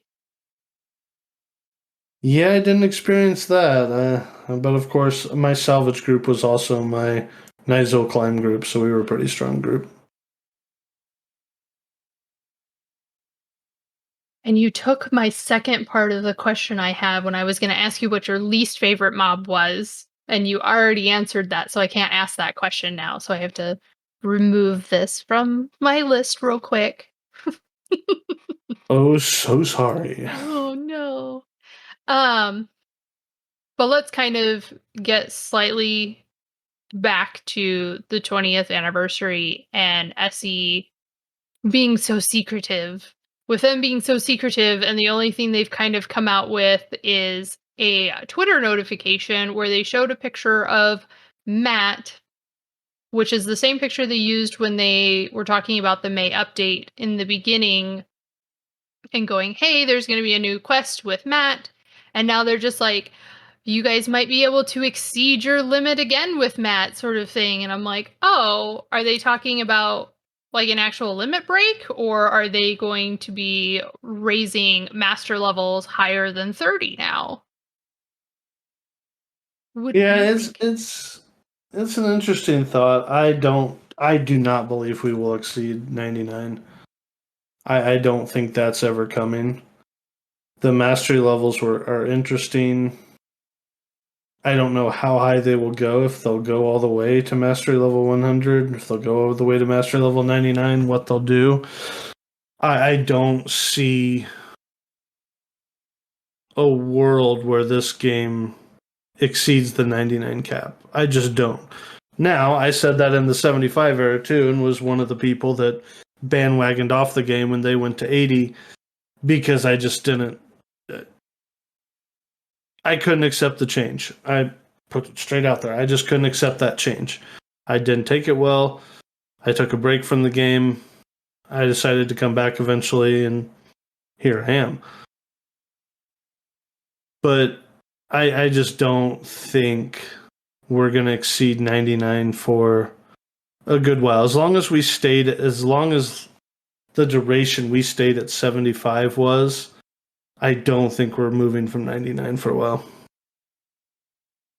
So the real question is then, what do you think SE is planning for this 20th anniversary? Because they've been so secretive about it. I think they'll bring Imperium +2 +3. I think that's pretty much guaranteed. I think, I really don't have that answer, I guess, because I'm not a dev. I'd like to see a new level of like when we talked about in the Dynamis episode. I'd like to see a new instance of Dynamis or something be added to Dynamis to bring that event back because it's always been. It'd be cool to see a new form of salvage or something along those lines where you took that recipe and instigated it into an eye level event. I don't know that we're ever going to get another sea or another sky or another wide open zone like that. I don't think that is in the cards. I would really, really, really like to see them go back to their roots and get back to where we needed 18-person content and basically make two realms. Not realms, but like two basic avenues that you could do where you could go back to that world of 18-person content and this is what you could do. Or you can do this stuff with 6-person content and this is what you can do. I think that would really just put a different spin on the game to get back to those roots of just the community. You were talking earlier about sitting in Whitegate watching shouts. I can't tell you how many hours I spent sitting in Whitegate, sitting in Juno, watching shouts, looking for something fun to do, and just helping random people. Because somebody did a shout and I thought that event was fun, or I thought, hey, why not? I can go out and help on this, or I can go do this, or I need this. It wasn't always about needing things. It was about doing the content, hanging out with people, meeting new people, going that direction. We don't have that anymore. You sit and watch yells anymore. It's, oh, this person's selling this person's selling this, oh, this guy's selling this from Almond Trove, this guy's selling Omen Runs, this guy's selling, and it's not the same. You can't just enjoy sitting around watching these yells anymore. A lot of people have yells turned off or filtered or something to where you don't want to see basically 90% of the stuff that's going on in yells. Yeah, I'm one of those people that definitely has yells turned off. And before I didn't, when I took a mental break from the game, one of the things was I was trying to get Mur to come back with me so that way we could do content together. And he was like, well, the only way I will come back is if you turn yells off. And it was because he didn't want to hear me talking about the yells, which I can understand. They're kind of frustrating on Asura. And to be honest, since I've turned yells off, I've actually been enjoying my game because I'm not seeing those constant bot yells of selling JP, selling master levels now, or all the stuff just being put up for sale, like being able to enjoy the content and doing the content. And I still have shouts on. So like if somebody doesn't know about the yell concept and they're using shouts in a zone, I can still see those and I can still help players. Or like when I went out to work on Farsha trials for a little bit, I met a returning player there and got to hang out with them and talk to them and just got to see like their experience for being a returning player. And it was just nice to be able to talk to people in the community again and being able to interact with them and not be like, oh, I have to deal with trying to see if anybody needs help through all of these shouts, sort of thing. Um, which is kind of a bummer. I really hope that in this 20th anniversary, they kind of crack down on really the botting situation, especially on Asura, because it's gotten so overwhelming on Asura. I mean, the guild sellers and guild buyers have always been there, but the botting situation was not nearly as bad as it is now. I mean, people have difficulty trying to get capacity points parties on Asura because of the bots that are basically taking over one full zone. And it's kind of sad that people don't get to experience the capacity points parties that I had when I came back to the game because they're so overrun. Yeah, I look at yells in basically two fashions. Yes, I hate the fact that people go out and buy their capacity points and don't learn about their jobs and don't even play the jobs anymore. Like they don't play them until the end of it and everything else. But I'm not going to sit there and expect a huge ban because we can't. I truly believe that we cannot expect that kind of a ban out of SC because they're taking the negative that is that and making it a positive. That's how they can do monthly updates. That's how they can keep funding a 20-year-old game that, yes, it still has a subscription fee after 20 years. But all these bots that are sitting there with 6 accounts and 6 boxing and just, in some people's eyes, ruining the experience, they don't affect me. I mean, yes, I know that it sucks when they're sitting there in the shield and they affect crafting and stuff like that. I think they should find a way to exclude the bots from that because that's a very important process and stuff like that. But there has to be a better way because I do believe that all of those subscription fees that these bots pay is what keeps this game alive. It's just the way it is. I don't support them. I don't go out and buy from them. I don't go and do all that. But at the end of the day, I kind of have to be glad that their subscription fee is there. Because if not, how much would we really be getting? Yeah, I can agree with that. And I also agree with this point of, if they could just get rid of them in certain zones, or at least in regards to certain content because of how difficult it is to do certain things. Um, but I think the one thing I am looking forward to and like crossing fingers in hopes that it happens is that SE takes all the mobs that they've added to Final Fantasy XIV that were originally in Final Fantasy XI, and the fact that they have the 5 races in 14, I really want there to be a reskin of the game. I feel like they started doing that when they were working on Final Fantasy XI Mobile, and they've released those pictures of them reskinning the game, and then they canceled the project. I'm hoping that was just we're canceling the mobile project and we're eventually going to move it to the overall actual game. Like, that's what I would love to see. Whether it's going to actually happen or not, I don't know, but I'm like, please, please be the reskin, because I feel like so many people would come back to 11 if there was a reskin of the game. Yeah, I could see that.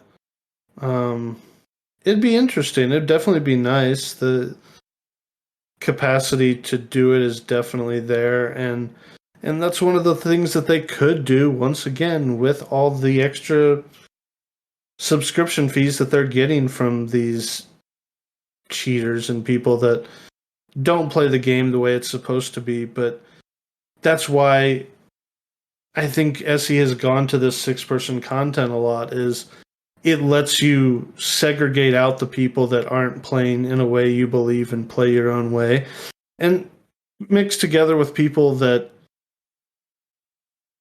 play in a way that you agree with. And that's the great thing about the communities that are developed on Reddit, on even our Discord. I mean, our Discord's starting to get some people talking about stuff, and we're talking about the game. We're enjoying it. I'd like to see us starting to advertise our link show more and get some people in there. If you guys ever want to join up in our link show, we do have a link show on Asura. So you're more than welcome to message one of us for a link pearl and stuff like that.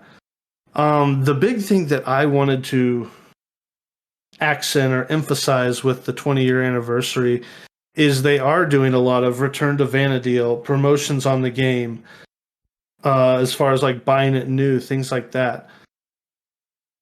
This is a good time to get involved with this game, and I don't want people that are listening to this to be like, holy crap, I missed out on all this stuff. This stuff is still there. All this content can still be experienced, and yeah, it won't be exactly the same as it was in the 75 era, but all of these experiences can be had by just playing the game. Going into the game, finding people to play with that look, sorry, that have like minds as you and go through and experience these different things. It's been 20 years. There's a reason this game is still around. It's a great time for new players to join in. It's never been a better time for new players, honestly. There's so many, like you were saying, perks that we didn't have back in the original days that help you get to experiencing the joys of this game a lot faster. Yeah, and another thing that's going on right now is you have the Spring Alter Ego Expo. So there's even more trust that you can get during this time through either sparks, um, conquest points, uh, imperial standing, allied notes. So just even working on content through the game, and even with the login campaign that's going to be starting in this new update, there's a lot of trust that you can access just for logging into the game every day. So that's awesome in order to get kind of started back into this game and getting reaccustomed to it. So, yeah, I hope that everybody who's listening doesn't take this nostalgia and trip down memory lane that we're taking here as you've missed out on all this stuff, because you can still just jump back into it and it's a great time to join. Um, this game truly has brought a lot to my life. I mean, it's taken up probably, I've been playing this game around half my life. So it's truly been a joy to watch what the devs have done with this game. My hat's off to them of what they've done. Even the developers for Windower, which, oh no, not Windower, but all the devs that have helped out with all the Windower add-ons and quality of life stuff that has just really taken the game by hold. You look at BG, you look at Reddit, you look at Wikipedia, you look at Alakazam back in the day, all the different sites that are community run. They're not run by the company, it's all run by input from the community. There's all these different people putting out all this information for people to read up on. And it's just like, if you're missing out on this, I mean, you're just missing out. It's such a cool experience to be a part of this game. I mean, I've played WoW, I've played 14, I've played all these different MMOs, and none of them had what Final Fantasy XI has given me. Yeah, it's almost kind of crazy just seeing on social media pages how much people loved playing Final Fantasy. And a lot of recent posts that I've been seeing are like, hey, I played back in '09 to maybe 12, and I'm looking into potentially getting back into the game. You know, how's it going over there? What are all the good servers to join? And it's nice to see old players coming back to the game and re-logging back in, or even just starting a brand new character and just seeing how the game has just evolved from what it used to be in the 75 era up until now. I mean, I may not have been in the 75 era for as long as Karm or Mur has, but just the quality of life changes they've made up to this point, I feel has actually been for the better. They've made it to where it's more time friendly, while before you used to spend days or weeks trying to get your character geared up to where, yeah, it can still take days or weeks to get your character geared up, but you know, it's not going to take 3 months to get max level. You can space it out and you can kind of go at your own pace, while before it was like, oh, I have to be on the game at this time to do this event, or I'm not going to get anything accomplished in this game. You can work on it slowly in order to get it to where it's a more comfortable feel to the game, but you're still enjoying the content. You're still enjoying the fact that you can change equipment mid-fight, unlike most games, which are all best in slot equipment once you start your battle. This one, you can change it midway and really emphasize on what each job is great at and flip-flop between mid-maxing on every portion of your job, every ability, every spell. It's why I love this game, and it's why I continue playing this game and enjoy helping new returning veteran players do anything in this game, just to be able to interact with the community, with people joining the Discord more and seeing how they're interacting with other people in the game as well too, or asking questions and just being able to assist them with some of the answers. It's just been a nice thing to see the community still going strong with this game being 20 years old. Yeah, I mean, even the people that I know that there's been questions, there's always been questions about how easy is it to get to 119 content? How is it to really be able to start becoming relevant and in game and things like that? And it's not a long gap. I mean, you're not going to have every option that every other person has that has all the remas grinded out and stuff like that, but you can competently perform in-game content pretty quickly now. Especially with help if you know people that were willing to help you along the way. As far as ambuscade is a big deal, it really helps you gear out early. Odyssey is, I mean, you start out with the ability to augment up to rank 15 on Odyssey gear, and Odyssey V0, V5 mobs are really not hard. And the gear is fantastic even without the augments. The augments are great, don't get me wrong, but a lot of the gear is still very relevant at R0. You've got a lot of different things that you can do to get involved in this game. So it's a really good time to grow characters. And I've always said that this game rewards what you put into it. The more time you put into this game, the more you get out of it as long as you're optimizing your time. And yeah, there still are some of the time sinks like coalitions and things like that to where you do have to wait the amount of time to get max rank in coalitions, but really pretty much everything else is the amount of time you put into it. Yeah, even the gear that you can get through domain invasion are very helpful for new players. And with so many people doing that content just on a daily basis, just going out and just killing 1 to 3 dragons, depending on if Miru spawned on your server and wasn't destroyed, you can still get that gear and be at some of the level that some of the end game players have, because I know like Sanctity Necklace has gotten so many players through different content because it has a good mixture of stats and at a good level. I mean, you even have the new necklaces that are coming out from Resurgence that are really good as well too, and the fact that you can get them so early just by doing those missions is helpful for these new and returning players as well too.